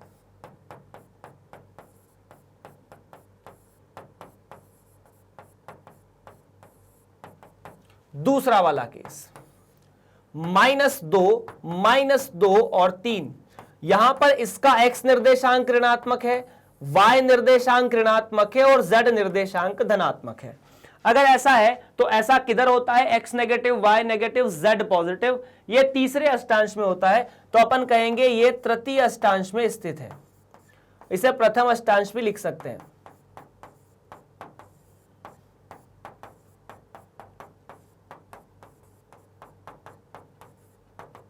क्लियर है, डन है। चलिए, तो प्रश्न नंबर 1 यहां पर समाप्त होता हुआ।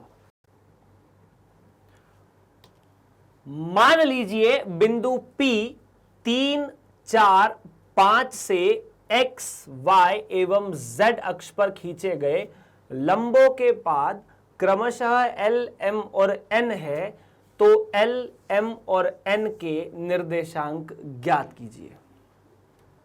आपको यह बोला है कि P बिंदु से x अक्ष, y अक्ष और z अक्ष पर खींचे गए लंब पाद बिंदु क्रमशः L, M और N है। कहां खींचे गए हैं, x अक्ष पर, y अक्ष पर और z अक्ष पर। हम इस मुद्दे को बहुत अच्छे से डिस्कस कर चुके 3 अलग अलग फोटो में। ये अगर x अक्ष है, ये y अक्ष है और ये z अक्ष है, और इस केस में यहां पर आपके सामने एक नया बिंदु है जिसका नाम है P। P वाला बिंदु है 3, 4, 5। अरे ये तो अपन ने उदाहरण में भी ले लिया था एक, जब अपन इसको डिस्कस कर रहे थे।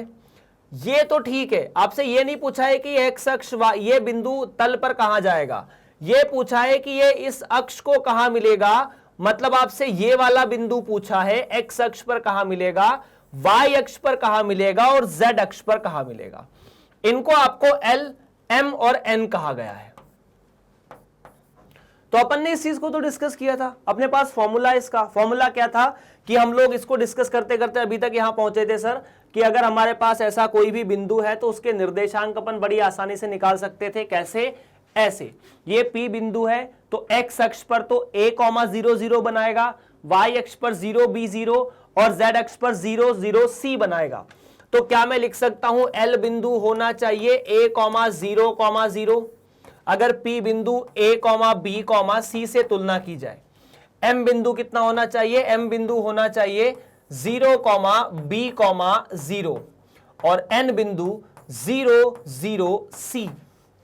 इस केस में आंसर होना चाहिए ये 3, 0, 0, ये आंसर होना चाहिए 0, 4, 0 और ये होना चाहिए 0, 0, 5।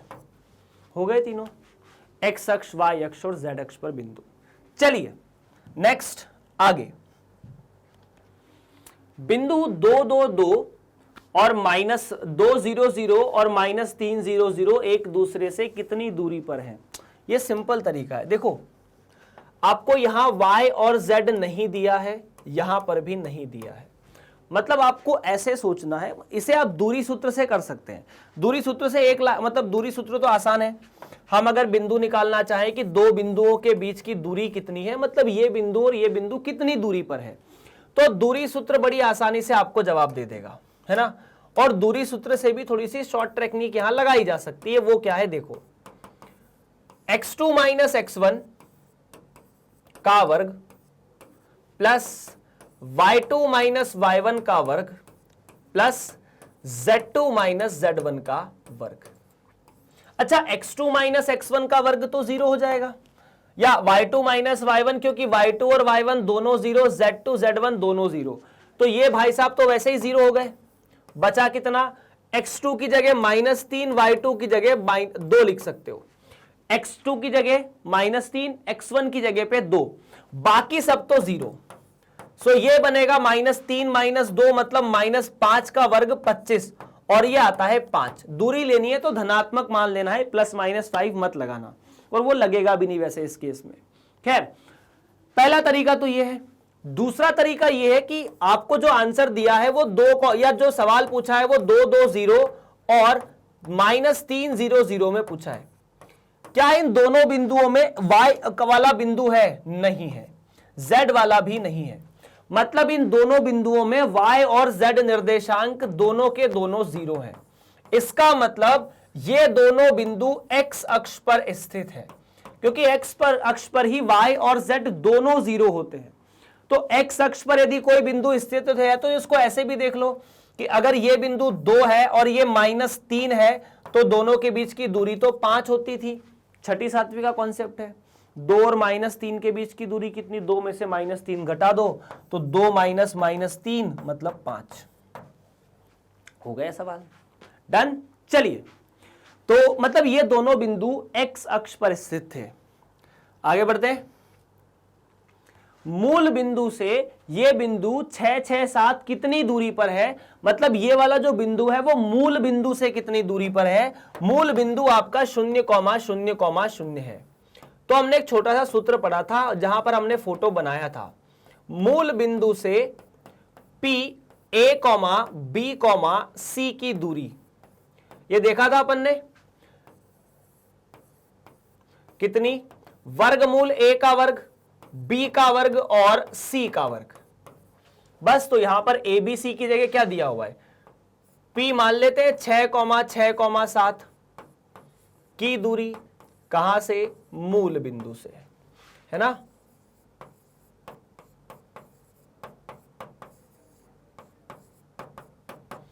तो यहां पर आप सीधा सीधा लिख दो 6 का वर्ग 6 का वर्ग और 7 का वर्ग,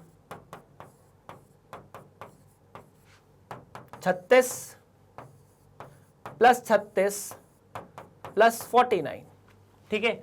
6 6 12, 12 और 9 19, 12 और 9 21, हासिल 2, 3 3 4 और 3 3 6, 6 और 4 10 और 2 12, कुल मिलाकर 11, ठीक है। सो बेसिकली ये हुआ जवाब 121 11 का वर्ग होता है, इसीलिए 121 का वर्गमूल 11। सो ये आपकी इस दूरी का आंसर है, मतलब ये बिंदु मूल बिंदु से इतना दूर है। चलिए अगला प्रश्न, दर्शाइए कि ये तीनों बिंदु संरेख है। अब थोड़ा सवाल जो है वो अच्छा है, प्रश्नावली 12.3 एनसीईआरटी एग्जाम्पलर का सवाल है। जिन बच्चों को, जिन स्टूडेंट्स को एग्जाम्पलर के बारे में नहीं पता है, एक ऐसी किताब होती है जो एनसीईआरटी के अलावा होती है और काफी अच्छी होती है, उसमें अच्छे अच्छे सवाल होते हैं। जैसे x, ये 3 बिंदु है, ये तीनों संरेख है, आपको ये बताना है। तो संरेख बताने के लिए मैंने कहा था कि 3 बिंदुओं के बीच की दूरी निकालनी पड़ेगी, और दूरी निकालने के बाद हमें देखना पड़ेगा कि क्या 2 दूरियों का योग तीसरी दूरी के बराबर होता है, यही देखना पड़ेगा। हमने संरेखता देखी थी इस वाले केस में जहां पर अपन ने दूरी देखी थी। तो दूरी निकालने का कॉन्सेप्ट कैसा है, फटाफट देखते हैं। देखो, मान लीजिए ये ए बिंदु है, बी बिंदु है और सी बिंदु है। ए बिंदु को मैं 1, -1 और 3 लेकर आता हूं। दूसरा बी वाला बिंदु है, 2, -4 और 5 लेकर आता हूं। सी वाला बिंदु है, 5 माइनस 13 और 11 लेकर आता हूं। ये 3 बिंदु आपके सामने दिए गए, ए बी, बी सी और ए सी। अब आप इन तीनों दूरियों को निकालेंगे, ए से बी की दूरी, बी से सी की दूरी और सी से ए की दूरी, और देखेंगे कि क्या इन तीनों दूरियों में A B plus B C बराबर सी ए होता है। सो फर्स्ट केस अपन लगाने जा रहे हैं यहां पर दूरी सूत्र, दूरी नियम। क्या होता है? ये दो बिंदुओं के बीच की दूरी निकालने के लिए प्रयोग में आता है। और क्या करना होता है? जितना भी x2 है उसमें से x1 को घटा के वर्ग कर दीजिए, फिर y में से, पहले बिंदु के y में से दूसरे बिंदु के y को घटाकर वर्ग कर दीजिए, और यही काम आपको z में भी करना है। सो अगर मैं दूरी या ए बी दूरी निकालने जाऊंगा तो ए बी दूरी कैसे निकलेगी? बड़ी सिंपल है। एक में से गया, या इसमें से इसको घटाओ, 2 में से गया 1, ठीक है, तो 2 में से 1 का वर्ग प्लस -4 -1, तो यहां से -4 -1 का मतलब है +1, प्लस 5 -3, ऐसा। तो 2 -1 1, -4 और 1 -3, और 5 -1 2। तो यहां से आपके सामने बनेगा 1 का वर्ग प्लस 3 का वर्ग प्लस 2 का वर्ग, और ये मिला √14। कितना? √14। दूसरा, अगर मैं BC का वर्ग निकालने जाऊं तो वो कितना? BC का वर्ग मतलब यहां से यहां की दूरी, 5 -2, 5 -2 तो लिखा 5 -2, प्लस -13 -4 मतलब -13 + 4, प्लस 11 -5, तो ये कितना आएगा यार? -5 -2 3, 3 का वर्ग, -13 + 4 9, 9 का वर्ग, और 11 -5 6 का वर्ग। तो 3 का वर्ग प्लस 9 का वर्ग प्लस 6 का वर्ग, तो 3 का वर्ग 9, 9 का वर्ग 81, 9 और 81 90, 90 और 36, 6 का वर्ग 36, 126, तो 126। अब ये जो 126 है इसके आप गुणनखंड कर सकते हैं, मतलब BC जो है वो ऐसा लिखा जाएगा, 126 को लिखा अपन ने 3 × 3 × 14, तो ये है 3 × √14। अब अगर मैं AC दूरी निकालूं तो वो कितनी आएगी? वो थोड़ा फास्ट निकाल लेते हैं, है ना। 5 -1, यहां से इसमें से इसको घटाया तो 4 का वर्ग, प्लस -13 -1, -13 -1 मतलब 12 का वर्ग, प्लस 11 -3 8 का वर्ग। अब अगर ये कैलकुलेशंस में आपको दिक्कत होती है ना, तो आप यहां से 4 का वर्ग बाहर निकाल लो। 4 का वर्ग बाहर निकालोगे तो यहां 4 आएगा, यहां बचेगा 1 का वर्ग, 3 का वर्ग और 2 का वर्ग, तो कुल मिला के ये बना है 4 √14। अब यार देखो, आपके पास AB कितना था और BC कितना था, दोनों को जोड़ा, तो √14 में अगर मैं 3 √14 जोड़ता हूं तो ये बन जाता है 4 √14, और 4 √14 आपका AC के बराबर है। इसका मतलब इन दो लंबाई की दूरी इस पूरी लंबाई की दूरी के बराबर है। अच्छा, जो मैंने फोटो बनाया जरूरी नहीं कि फोटो यही सही हो, मतलब ऐसा हो सकता है कि A के बाद C हो, C के बाद B हो, तो उस केस में AC प्लस BC AB के बराबर आएगा। मतलब सीधा सीधा है कि किन्हीं दो लंबाई का योग तीसरी लंबाई के बराबर होना चाहिए। यहां पर है तो मैं कह सकता हूं कि इस केस में तीनों बिंदु संरेख है। ठीक है, अपन कह सकते हैं कि ABC जो है वो संरेख है, मतलब कोलिनियर है, एक ही रेखा पर है, कोई परेशानी नहीं है। चलिए प्रश्न नंबर 8 समाप्त। बात करेंगे अगले प्रश्न के बारे में। 9वां प्रश्न एनसीईआरटी एग्जाम्पलर का ही प्रश्नावली 12.3 का। एक समांतर चतुर्भुज ABCD के 3 क्रमागत शीर्ष A, B और C दिए गए हैं। चौथे शीर्ष के निर्देशांक ज्ञात कीजिए। और यहां पर एक हिंट दिए, हालांकि जरूरत उसकी नहीं है। एक समांतर चतुर्भुज ABCD आपके सामने है और उसके 3 क्रमागत शीर्ष दिए। एक बार इसका डायग्राम बना के देखते हैं, चौथा शीर्ष निकालना है। समांतर चतुर्भुज क्या होता है?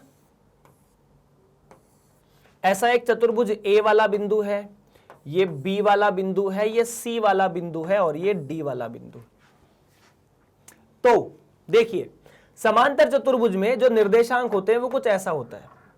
ए वाला बिंदु 6 -2 4, बी वाला बिंदु 2 4 -8 और सी वाला बिंदु -2 2 और 4। और डी वाला जो बिंदु है, मान लेते हैं हमको वो नहीं पता, तो ये अल्फा बीटा और गामा है जो आपको निकालना है। ठीक है, ओके। अभी सोचिए, मतलब ये जो आपको हिंट दी है उस हिंट को देखो तो देखो, वरना मत देखो। अगर चौथा बिंदु निकालना है तो क्या करेंगे? क्या करेंगे? सीधा सीधा कुछ नहीं, अब इसको इस विकर्ण से जोड़िए और इसको इस विकर्ण से जोड़िए। मतलब अगर मैं ए को सी से और बी को डी से जोड़ने की कोशिश करता हूं, ये मान लीजिए एम बिंदु पर काटते हैं, तो समांतर चतुर्भुज के विकर्ण एक दूसरे को मध्य बिंदु पर काटते हैं, ये लिखा है। ठीक है, तो ऐसा मतलब है कि ये से ये दूरी बराबर है और यहां से ये दूरी बराबर है। प्रॉपर्टी है ये, जो यहां लिखी हुई भी है कि समांतर चतुर्भुज के विकर्ण का मध्य बिंदु समान होता है। ठीक है, इसको ऐसे भी लिख सकते हैं कि समांतर चतुर्भुज में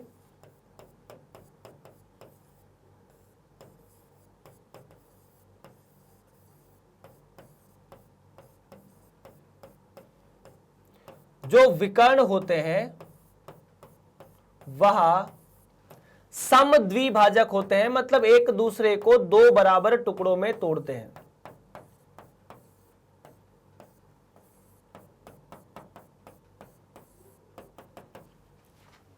ठीक है, अगर ऐसा है तो एक बात बताइए, ए और सी का मध्य बिंदु एम है, तो बी और डी का मध्य बिंदु भी एम है। ठीक है, क्या ऐसा लिख सकता हूं कि एम एसी का मध्य बिंदु है? हां है। तो क्या मैं एम निकाल सकता हूं? बिल्कुल निकाल सकता हूं, मध्य बिंदु सूत्र से।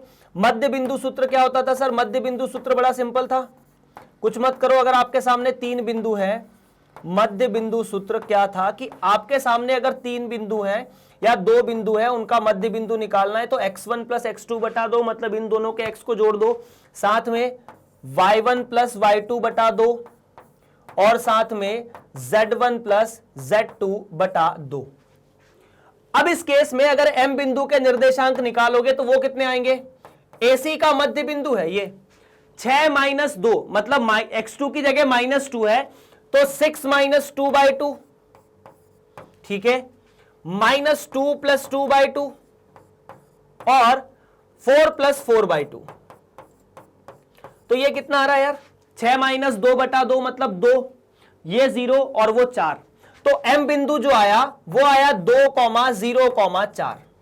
अच्छा, यही कॉन्सेप्ट आप यहां लगाइए कि ये जो m बिंदु है वो BD का मध्य बिंदु है। m जो है वो BD का मध्य बिंदु भी तो है। हाँ, ये बात भी सही है, क्योंकि बराबर 2 टुकड़ों में तोड़ रहे हैं ना, तो m BD का मध्य बिंदु भी है। अगर ऐसा है तो क्या मैं m बिंदु को B और D के पद में लिख सकता हूं? लिख सकता हूं, क्यों? अल्फा + 2 बटा 2 m हो जाएगा। बिल्कुल सही है, अल्फा + 2 बटा 2। उसी तरह बीटा + 4 बटा 2 और गामा -8 बटा 2, क्योंकि 8 की जगह -8 लिखा हुआ है। ऐसा भी ठीक है, बिल्कुल ठीक है।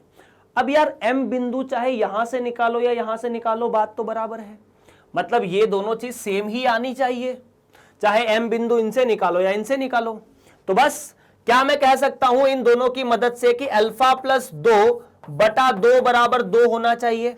बिल्कुल, बात तो सही है।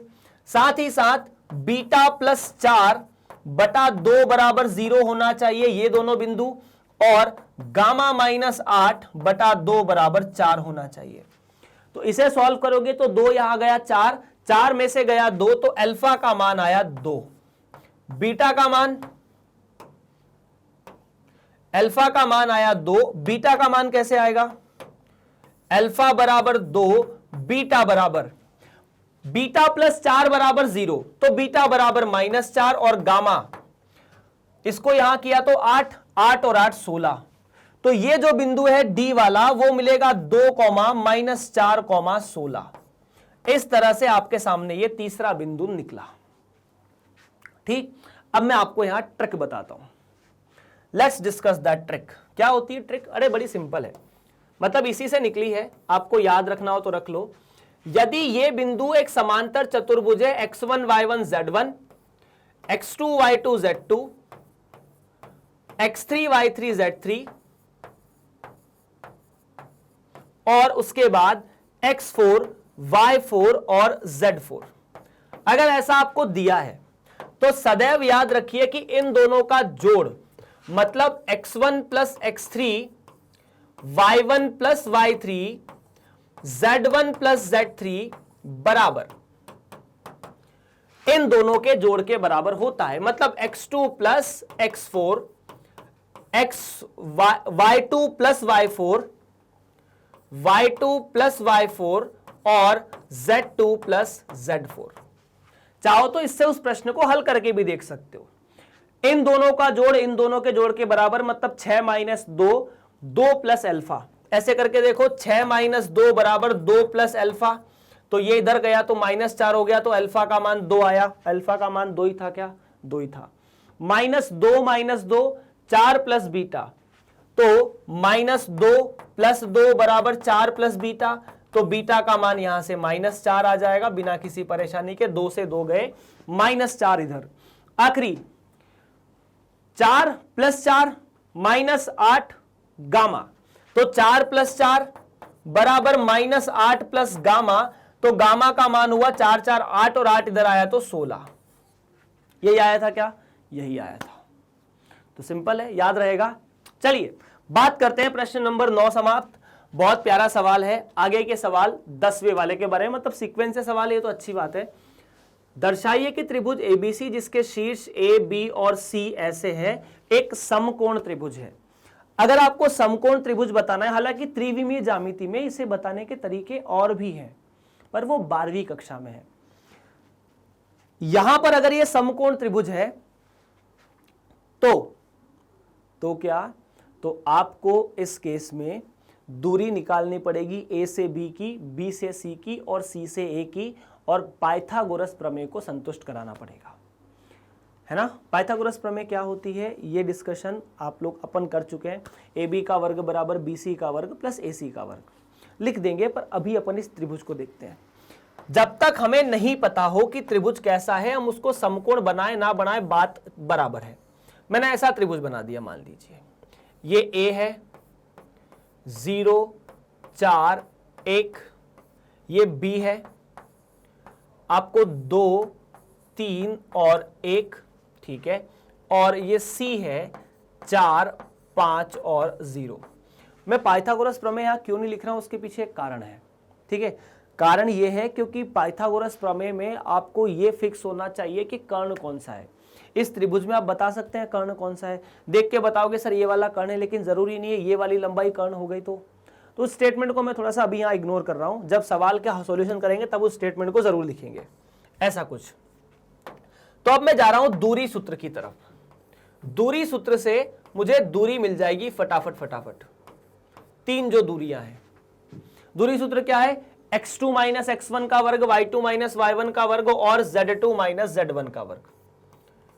x2 माइनस x1 का वर्ग प्लस y2 माइनस y1 का वर्ग प्लस z2 माइनस z1 का वर्ग, ठीक है। तो यहां से अगर आप AB दूरी निकालेंगे तो कितनी आएगी, AB दूरी x2 माइनस x1 2 माइनस 0, तो 2 माइनस 0 का वर्ग, ठीक है, प्लस 3 माइनस 4 का वर्ग, यही है, प्लस माइनस 1 का वर्ग। तो देखो 2 का वर्ग 2, 3 माइनस 4 1 और वो 2, तो कुल मिला के हुआ 4 1 और 4 मतलब 1। देख लो यार एक बार, 2 का वर्ग जो है 2 माइनस 0 2 का वर्ग प्लस 3 माइनस 1, 1 का वर्ग, और माइनस 2 का वर्ग, 2 का वर्ग। तो 4 4 और 1 9, तो कुल मिलाकर ए बी आया 3 के बराबर। उसके बाद मैं यहां पर BC निकालने जाऊंगा कि ये दूरी कितनी है। इसे शॉर्ट में फटाफट निकाल लेते हैं। इसमें से इसे घटाया तो 4 माइनस 2, 2 का वर्ग, प्लस 5 माइनस 3, अगेन 2 का वर्ग, प्लस 0 माइनस 1, 1 का वर्ग। तो 2 का वर्ग, 2 का वर्ग 4, 4 और 1, 2 का वर्ग 4, 2 का वर्ग 4, 8, 8 और 1 9। तो यहां पर फिर से 9 का वर्गमूल आया, मतलब ये 3 आया। आखिरी केस ए से सी की दूरी, ए से सी की दूरी, 4 में से गया 0 तो 4 का वर्ग, 5 में से गया 4 तो 1 का वर्ग, 0 में से गया 1 तो 1 का वर्ग, माइनस 1 का वर्ग और 1 का वर्ग बराबर 4 का वर्ग 16, 16 और 2 18, 18। ठीक है। अब ये 18 √9 और √9 से बड़ा है, मतलब सबसे बड़ी भुजा AC है। ये बात ठीक है क्या? तो सबसे पहले चूंकि आप ये मान सकते हैं क्या कि AC जो है वो BC से बड़ी है, एवं AC जो है वो AB से भी बड़ी है। अगर ऐसा है तो हमें पता है कि किसी भी समकोण त्रिभुज में सबसे बड़ी भुजा कर्ण होती है, मतलब ये चीज कर्ण होनी चाहिए अगर ये समकोण त्रिभुज है तो क्या मैं लिख दूं कि AC जो होनी चाहिए वो कर्ण होनी चाहिए अगर ये समकोण त्रिभुज हुआ तो मैं यहां पर पाइथागोरस प्रमेय को अब लगा सकता हूं। पाइथागोरस प्रमेय एक बार अपन चेक करके देखेंगे और कुछ नहीं, क्या बराबर आता है कि नहीं आता। पाइथागोरस प्रमेय, आपको सबसे पहले पाइथागोरस प्रमेय में कर्ण पहचानना होता है, यह जरूरी है। बिना कर्ण पहचाने आप पाइथागोरस प्रमेय किसी त्रिभुज में नहीं लिख सकते। तो पाइथागोरस प्रमेय लिखने गया तो मुझे यह पता चला कि सबसे बड़ी भुजा कर्ण होती है, मतलब AC का वर्ग BC का वर्ग और AB के वर्ग के बराबर होना चाहिए। AC का वर्ग मतलब √18 का वर्ग 18, BC का वर्ग 3 का वर्ग 9 और 9 बराबर है भाई साहब 18 बराबर 9 + 9, सही बात है। 18 बराबर 18, ये तो बात सही है। इसका मतलब ये त्रिभुज पाइथागोरस प्रमेय को संतुष्ट करता है, इसीलिए यह समकोण त्रिभुज है। पर समकोण त्रिभुज कहां पर है यह बताना जरूरी होता है, मतलब बता दोगे तो अच्छा रहेगा। मतलब कौन सा कोण 90 डिग्री का है। तो अगर AC वाली भुजा समकोण या ये कर्ण है तो ये जो कोण होगा ये कोण 90 डिग्री का होना चाहिए, मतलब ये त्रिभुज वास्तव में ऐसा बनेगा। ये B है, ये A है और ये C है। क्लियर है क्या? जहां पर कोण B जो है वो 90 डिग्री का है। अच्छा, ये समकोण तो है लेकिन समद्विबाहु भी है, क्योंकि ये दोनों बराबर है। तो इस सवाल में आपसे समद्विबाहु भी पूछा जा सकता था कि सिद्ध कीजिए कि यह त्रिभुज समकोण और समद्विबाहु है। तो भले ही नहीं पूछा लेकिन अपन लिख सकते हैं कि यह त्रिभुज समकोण के साथ साथ समद्विबाहु भी है, मतलब गलती से इसकी दो भुजाएं भी बराबर है। ठीक, चलिए फटाफट इसे नोट कर सकते हैं। अपन बढ़ते हैं आगे, मैं आपको नोट करने का समय दे देता हूं, आप नोट कर लीजिए और बात करते हैं प्रश्न नंबर अगले की तरफ, जो कि है 16। एक त्रिभुज ABC के शीर्ष अगर ऐसे हैं ए जो है A,1,3, B -2, B,5 और C 4, 7, C है और इसका केंद्रक मूल बिंदु पर है, तो ABC के मान निकालिए। कैसे करेंगे सवाल को? यदि एक त्रिभुज ABC के शीर्ष आपको दिए हैं और केंद्रक मूल बिंदु पर है, तो यार छोटी सी जानकारी है तो, है ना।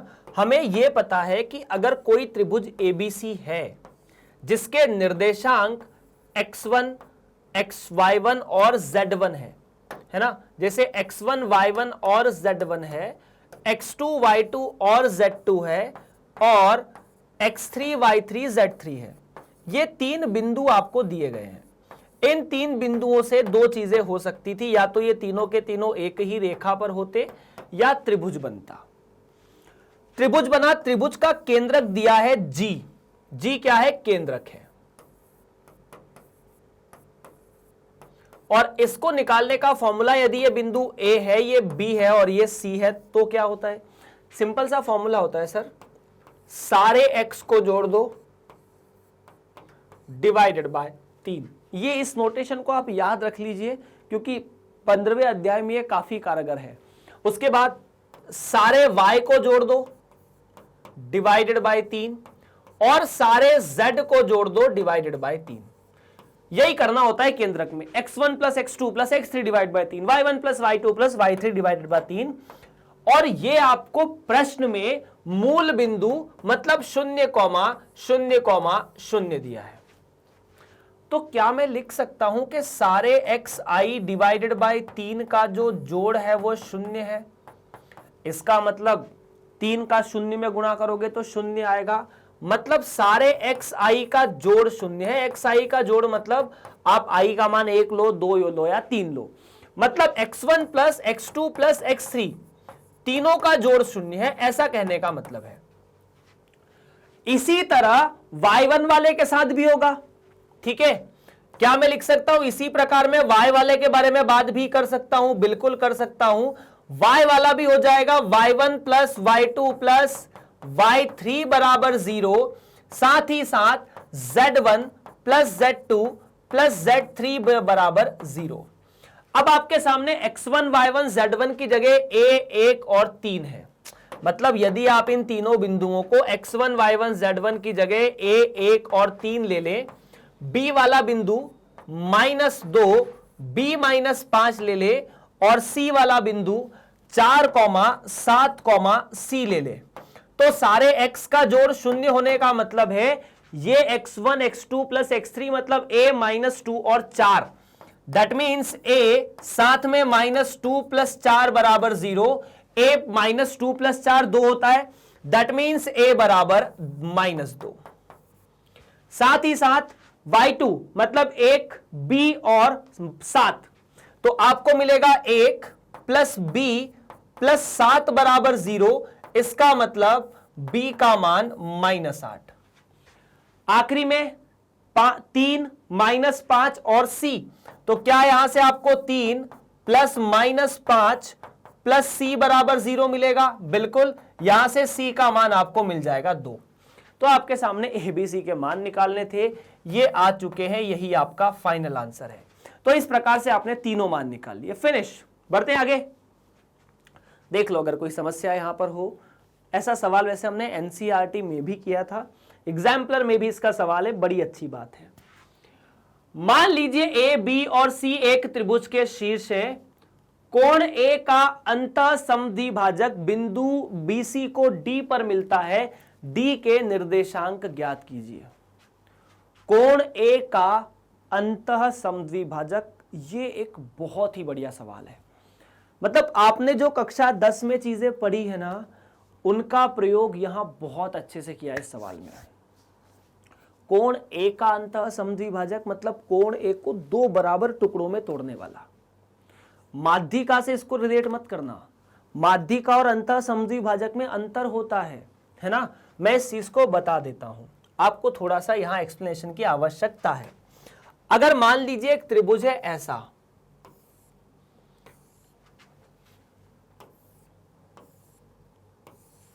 ये बिंदु A है, ये B है और ये C है, ABC ABC। एक ऐसी रेखा जो A से गुजर के BC को 2 बराबर टुकड़ों में तोड़े, ये माध्यिका होती है। कहां से? A से, यही होती है ना, A से BC पर माध्यिका। इसने किसको तोड़ा? सामने वाली भुजा को 2 बराबर टुकड़ों में तोड़ा। मान लीजिए ये कोण था थीटा।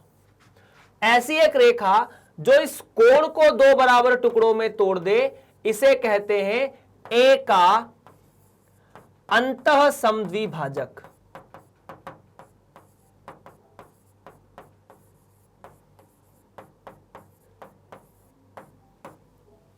यह कहलाता है A का अंतः समद्विभाजक। जरूरी नहीं कि ये इन दोनों को या ये दोनों बराबर हो, ऐसा जरूरी नहीं है। तो यहां पर अगर ये बिंदु M है तो आपके सामने प्रॉपर्टी बनती है कि B से M की दूरी M से C की दूरी के बराबर है इस केस में। लेकिन अंतः समद्विभाजक में खेल थोड़ा उल्टा होता है। कैसे? अगर आपको यह बिंदु M दिया है तो B से M की दूरी और M से C की दूरी का जो अनुपात है वो आप निकाल सकते हो। यहां तो अनुपात दोनों का 1:1 है, लेकिन यहां अनुपात अलग होता है। वो ये BM है ना, ये वाली दूरी, तो इसके लिए ये भुजा लिख दो AB, और AC के लिए ये भुजा, या CM के लिए ये भुजा लिख दो। दैट मीन्स ये बटा ये बटा ये होता है अंतः समद्वि भाजक के केस में। तो अगर आपको M वाला बिंदु निकालना है, जब आपको B और C पता हो, तो आपको ये अनुपात पता होना चाहिए। ये अनुपात कितना है, और ये अनुपात कहां से निकलेगा, AB और AC से निकलेगा। तो हमें इस सवाल में A का अंतः समद्वि भाजक दिया है, तो हमें सबसे पहले AB और AC निकाल के उसका अनुपात निकालना पड़ेगा, और वो जो अनुपात होगा वो वही अनुपात होगा जहां पर BC रेखा को M बिंदु 2 बराबर टुकड़ों में तोड़ता है। देख लो, क्लियर है। तो सबसे पहले इस त्रिभुज का फोटो चाहे आप बना लो, लेकिन आपका मुख्य उद्देश्य क्या है, अगर ये कोण A है और एक ऐसी रेखा है जो A को 2 बराबर टुकड़ों में तोड़ती है, तो ये बिंदु M होना चाहिए, ये बिंदु A होना चाहिए, ये बिंदु B है और ये बिंदु C है। आपके सामने A, B और C निर्देशांक दिए हैं। आपको क्या दिया है सर, A बिंदु दिया है 2, 2 और -3, B बिंदु दिया है 5, 6 और 9, और C बिंदु दिया है 2, 7 और 9। और साथ ही साथ हम लोग जानते हैं, चूंकि B से M का अनुपात डिवाइडेड बाय C से M का अनुपात बराबर AB और AC का अनुपात जरूरी है, मतलब ये निकल जाएगा तो हमारा काम हो जाएगा। तो अपन अभी AB और AC दूरी निकाल ले। AB AC निकालने के लिए दूरी सूत्र का प्रयोग करेंगे। दूरी सूत्र क्या है, दूरी सूत्र हमारे सामने बड़ा सिंपल है। इसे आप शॉर्ट फॉर्म में ऐसे भी लिख सकते हैं, वर्गमूल के अंदर जितना भी x2 माइनस x1 है उन सभी का वर्ग करके जोड़ दो, मतलब x2 minus x1 plus y2 minus y1 z2 minus z1। तो सबसे पहले आपको तीसरी भुजा नहीं निकालनी, बस AB और BC निकालनी है। तो AB निकालें, ठीक है। AB कैसे निकालेंगे, तो AB निकालने का तरीका वही है, A के निर्देशांक में से B के या B में से A के 5 माइनस 2 3, 3 का वर्ग, प्लस 6 माइनस 2 4, 4 का वर्ग, 9 माइनस -3 मतलब 12 का वर्ग। तो यहां से आपको कुछ भी कॉमन नहीं मिलेगा। 4 का वर्ग और 12 का वर्ग 144, 144 और 4 का वर्ग 16, तो ये मिला आपको 160, है ना, प्लस 9। आपको यहां पर मिल रहा है 144 प्लस 16 और साथ ही साथ 9, 3 का वर्ग ऐसा ही है ना, अपन ने कोई बिंदु गलत तो नहीं लिखा है। 3, 4 और -12, ठीक है। सो 4, 6, 10 और 9, 19 हासिल 1, और ये मिलेगा 169। 169 का जो वर्गमूल आता है वो आता है 13। तो यहां पर A से B की जो अनुपात है वो 13, मतलब AB जो है वो 13 है। 169 अपन ने लिख दिया, फर्क नहीं पड़ता। अगर मैं यहां पर AC निकालने जाऊंगा तो वो कितना आएगा, सेम तरीका, 2 में से 2 गए तो 0 का वर्ग, प्लस 7 में से 2 गए तो 5 का वर्ग, प्लस 9 में से फिर 13 गए, मतलब 9 में से -3 गए तो 12 का वर्ग, और 5 का वर्ग और 13 का वर्ग 12 का वर्ग होता है। देख लो आप लोग, 5 का वर्ग और 13 का वर्ग कितना होता है, 12 का वर्ग होता है, मतलब ये भी 169। 5 का और 12 का वर्ग जो होता है वो 13 का वर्ग होता है, जोड़ लो। ये त्रिभुज होता है ना, 25 और 144 जोड़ लो, सीधा सीधा यार, खत्म करो, जोड़ लो 25 और 144, ये हुए 9 और ये 4, 2, 6, मतलब ये दोनों 169 डिवाइडेड बाय 169 है। इसका मतलब समझ रहे हो, इसका मतलब है कि जो अनुपात है वो 1:1 है। 1:1 है, मतलब B से M की दूरी का अनुपात और M से C की दूरी का अनुपात 1:1 है। इसका मतलब M बिंदु ने BC को 2 बराबर टुकड़ों में तोड़ा है, और यदि M बिंदु ने BC को 2 बराबर टुकड़ों में तोड़ा है तो यहां पर M BC का मध्य बिंदु है। MBC का मध्य बिंदु है। अच्छा सर, अगर MBC का मध्य बिंदु है तो A से आने वाली जो रेखा है AM, उसने BC को 2 बराबर टुकड़ों में तोड़ा है। तो आपने तो कहा था कि ये दोनों चीज अलग होती है, यहां से जो रेखा आई उसने इन दोनों को 2 बराबर टुकड़ों में तोड़ दिया इस प्रश्न में। यही हुआ। क्या हुआ कि ये जो M नाम का बिंदु है, इसने BC को 2 बराबर टुकड़ों में तोड़ दिया। तो ये रेखा तो फिर इसकी माध्यिका हो गई ना। माध्यिका क्या होती है? सामने वाली भुजा को 2 बराबर टुकड़ों में तोड़ने वाली। मतलब जो ये 2 बराबर कोण होंगे तो ये टुकड़े बराबर होंगे, ऐसा कहना हमेशा सही नहीं है। ये एक स्पेशल केस है जहां माध्यिका और अंतः समद्विभाजक समान हो चुके हैं। ऐसा हमेशा नहीं होता। माध्यिका और अंतः समद्विभाजक समान हो चुके हैं इस केस में। खैर, हमें प्रश्न में निकालना था M BC का मध्य बिंदु है, तो M कैसे निकलेगा? तो बड़ा सिंपल है सर। कैसे? आप BC का मध्य बिंदु का सूत्र लगा दो, साथ में y2 प्लस y3 और z2 प्लस z3 बटा 2। तो M बिंदु कैसे निकला? देखिए, अच्छा M ने यहां आपको D बिंदु निकालने का बोला था, ठीक है चलेगा, वही M बिंदु D बिंदु है। x2 प्लस x3, 5 प्लस 2 7, 7 बटा 2, ठीक है।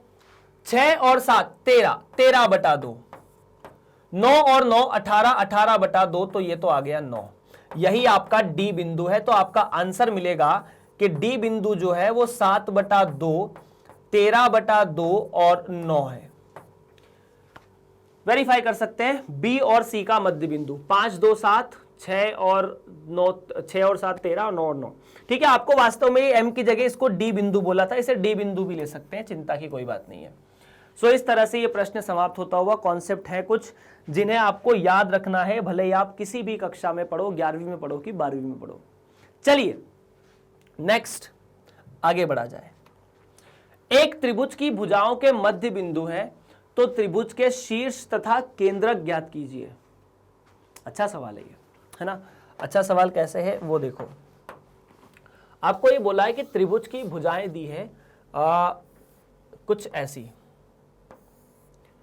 पहली मान लीजिए ये बिंदु A है जिसका नाम है x1, y1 और z1।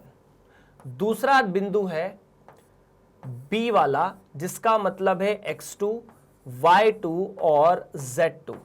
साथ में ये वाला बिंदु C है जिसका मतलब है x3, y3 और z3। मान लेते हैं आपको 3 बिंदु दिए हैं, यहां लिखना थोड़ा कठिन होगा। इन 3 बिंदु को मैं मान लेता हूं। P नाम का एक बिंदु दिया है 1 5 माइनस 1, Q नाम का बिंदु दिया है 0 4 माइनस 2 और R नाम का बिंदु दिया है 2 3 और 4। आपको यह बोला है कि AB का मध्य बिंदु हमारे पास है P, मतलब P बिंदु ने AB को 2 बराबर टुकड़ों में तोड़ा है। उसी तरह Q बिंदु जो है उसने BC को 2 बराबर टुकड़ों में तोड़ा है और R बिंदु जो है उसने AC को 2 बराबर टुकड़ों में तोड़ा है।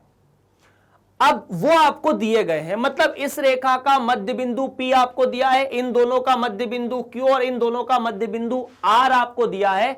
आपको क्या निकालना है? शीर्ष, मतलब ABC निकालना है, साथ ही साथ केंद्रक निकालना है। केंद्रक की बात बाद में कर सकते हैं, पर शीर्ष कैसे निकालें? तो देखिए P बिंदु का मतलब क्या है? P बिंदु का मतलब है x1 प्लस x2 बटा 2, y1 प्लस y2 बटा 2, z1 प्लस z2 बटा 2। अगर मैं मध्य बिंदु सूत्र लगाऊं, क्योंकि P बिंदु AB का मध्य बिंदु है, अगर ये सूत्र लगाऊंगा तो ये मिलेगा x1 प्लस x2 बटा 2, साथ में y1 प्लस y2 बटा 2, साथ में z1 प्लस z2 बटा 2। यही मिलेगा z1 प्लस z2 बटा 2। इन द सेम केस अगर मैं Q बिंदु के बारे में बोलूंगा तो Q बिंदु कैसे मिलेगा? Q बिंदु इन दोनों का मध्य बिंदु है, तो x2 प्लस x3 बटा 2, ये बात भी सही है। ये मिलेगा x2 प्लस x3 बटा 2, y2 प्लस y3 बटा 2 और z2 प्लस z3 बटा 2 और अंततः आर वाला बिंदु x1 प्लस x3 बटा 2, ठीक है, तो ये मिलेगा x1 प्लस x3 बटा 2, बात सही। उसके बाद y1 प्लस y3 बटा 2 और z1 प्लस z3 बटा 2।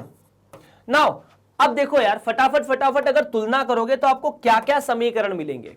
x1 प्लस x2 बटा 2 1 के बराबर है, तो पहला समीकरण तो यह मिला कि x1 प्लस x2 2 के बराबर है, 2 का यहां गुणा कर सकते हैं।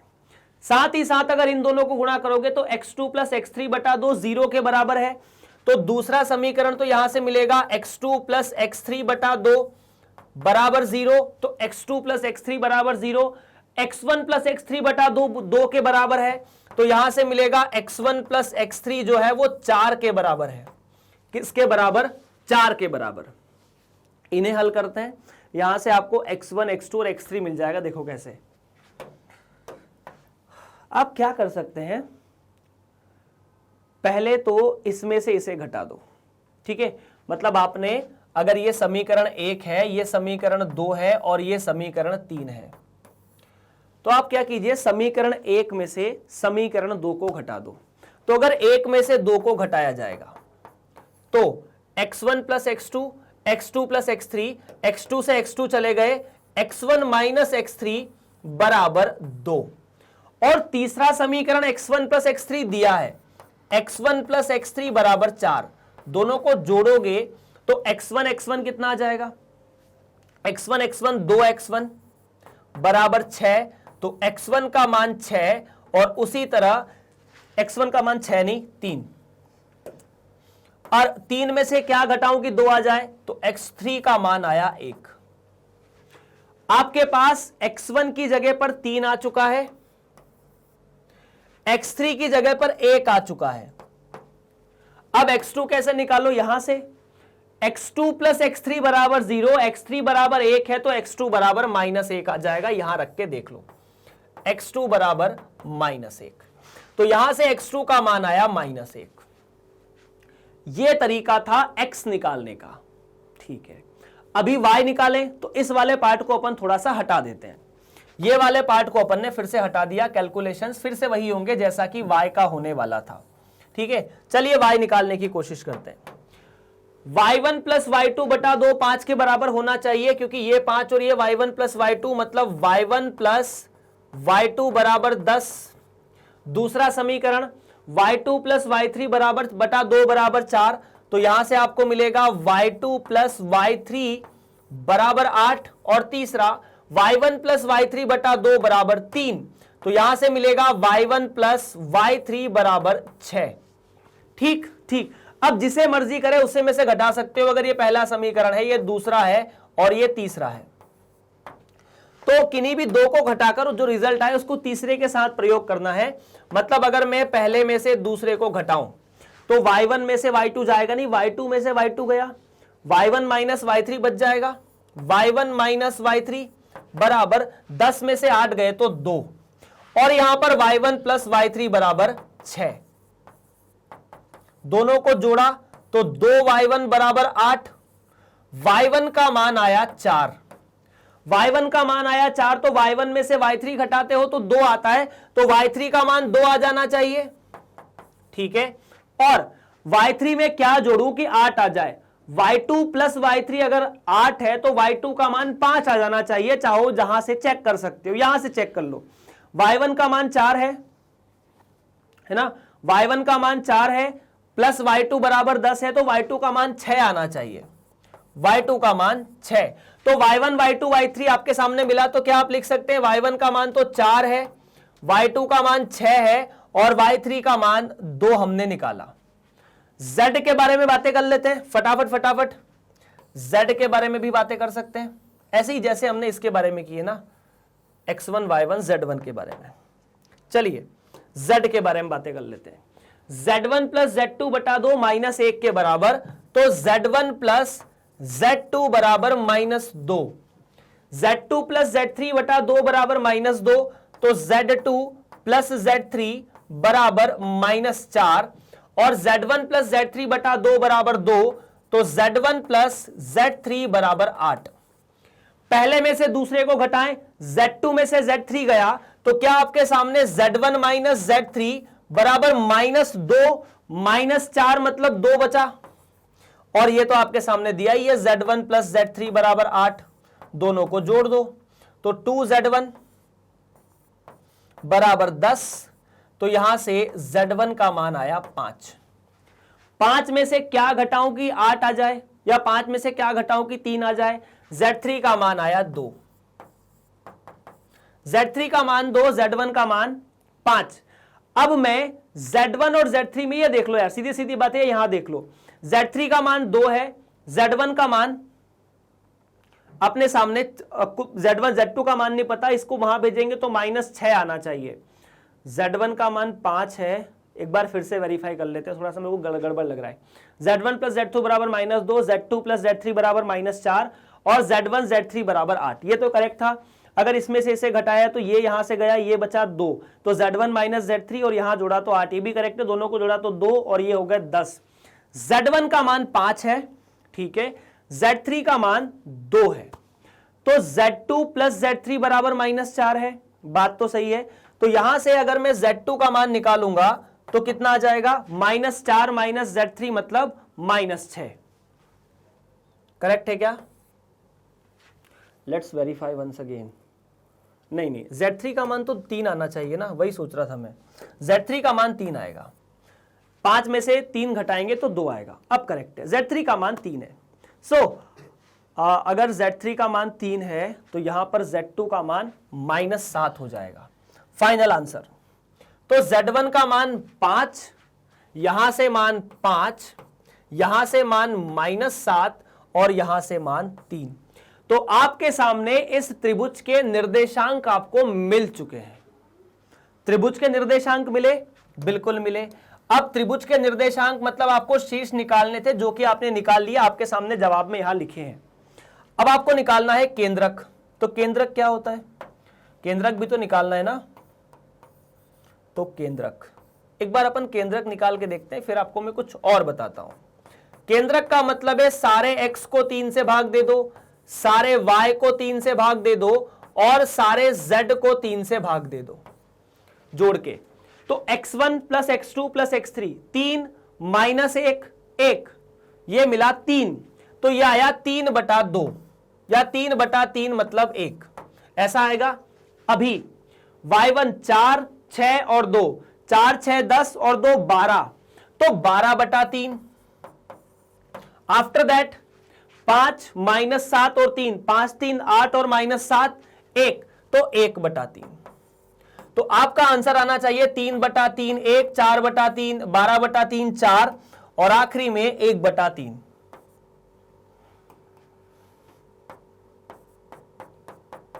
यह है आपका केंद्रक। क्लियर है क्या? क्लियर है, कोई दिक्कत नहीं, कोई दिक्कत, ठीक है, ओके। चलो मैं आपको एक और तरीका दिखाता हूं केंद्रक निकालने का। त्रिभुज का मध्य बिंदु या त्रिभुज के शीर्ष आपको दिए हैं, है ना। इस कॉन्सेप्ट को अपन और डिस्कस करते हैं, थोड़ा सा आपको मजा आना चाहिए सवाल में। इसी त्रिभुज में बात करते हैं, केंद्रक माध्यिकाओं से बनता है ना, ठीक है। तो चलो अपन थोड़ा और कहीं एक त्रिभुज ले लेते हैं। आपने एक बड़ा सा त्रिभुज बनाया ABC,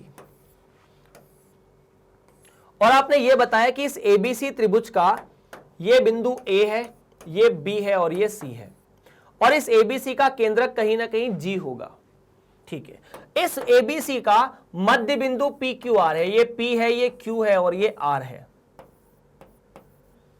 ये भुजा बराबर, ये भुजा बराबर और ये भुजा बराबर। अच्छा, आपने बोला कि अगर मैं ABC का केंद्रक निकालूं तो वो G आएगा, है ना। अच्छा, ये भी तो एक त्रिभुज बन रहा है ना, ये वाला भी तो एक त्रिभुज बन रहा है, तो ये PQR का भी केंद्रक बनना चाहिए। तो यहां पर एक कॉन्सेप्ट बढ़िया ये है कि दोनों का केंद्रक सेम होता है। दोनों का केंद्रक सेम होता है मतलब एक प्रॉपर्टी है, आप इसे याद कर सकते हैं कि यदि मैं त्रिभुज ABC का केंद्रक निकालूं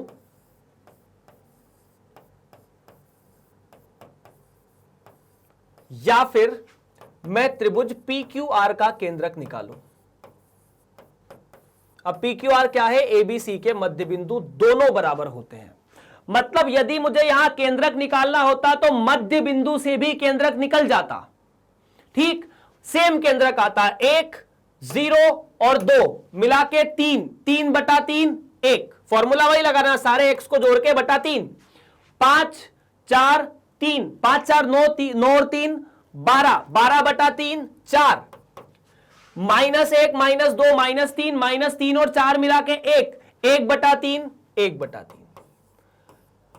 यदि शीर्षों को ना निकालने का बोले और सीधा केंद्रक बोले और मध्य बिंदु दिया हो तो ट्रिक समझ सकते हो कि यदि त्रिभुज एबीसी दिया है तो एबीसी का केंद्रक और एबीसी के मध्य बिंदु के द्वारा बनने वाले त्रिभुज पीक्यूआर का केंद्रक समान होता है।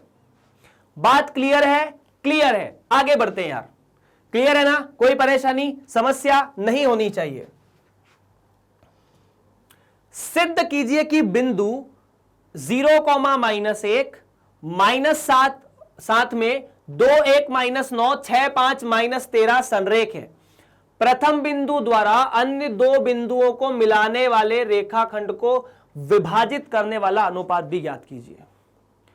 तो आप संरेखता दो तरह से सिद्ध कर सकते हैं, एक तो दूरी से, दूसरा सेक्शन फॉर्मूला से। सेक्शन फॉर्मूला मतलब आप यहां पर विभाजन सूत्र का प्रयोग भी कर सकते हैं। एक बार सवाल को फटाफट समझ लीजिए।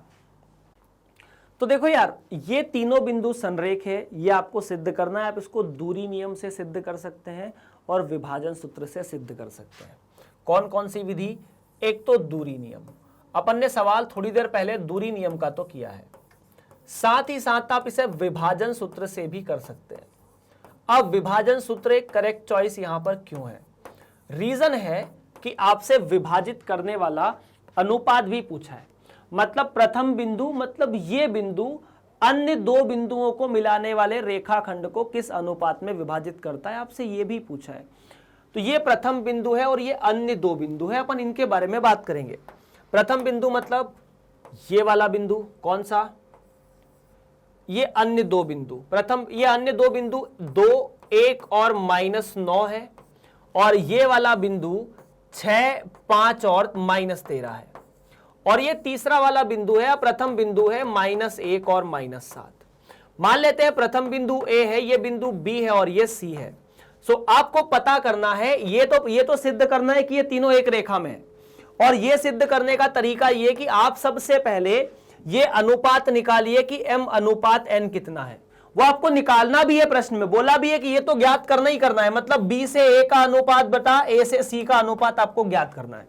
प्रथम बिंदु इन दोनों बिंदुओं को कितने अनुपात में तोड़ता है, और वो अनुपात आप इन दोनों की मदद से निकाले या इन दोनों की मदद से निकाले। मतलब x1 x2 की मदद से निकाले, y2 y3 की मदद से निकाले, जिसकी मदद से निकाले, वो अनुपात बाकी दोनों बिंदुओं को संतुष्ट करता है या नहीं करता है, ये चेक करना होता है। रेखाखंड को समद्विभाजित या रेखाखंड को ये देखने के लिए वो संरेख है कि नहीं है तीनों बिंदु।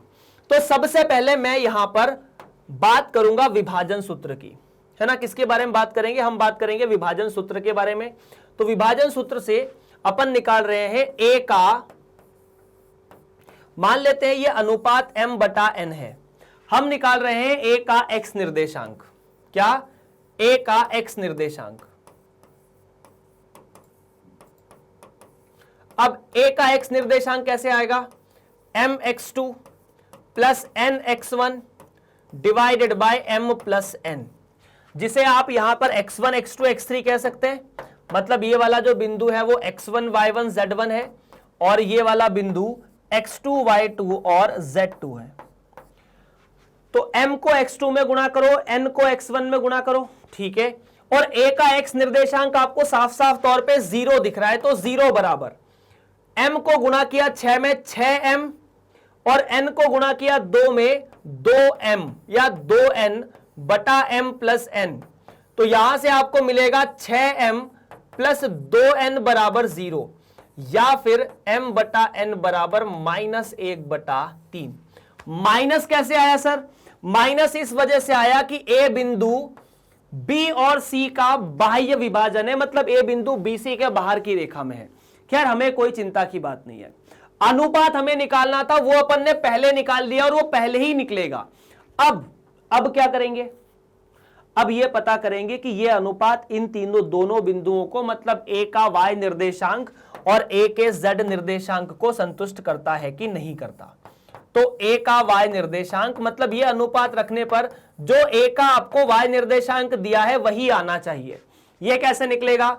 तो my2 ny1 बटा m प्लस n।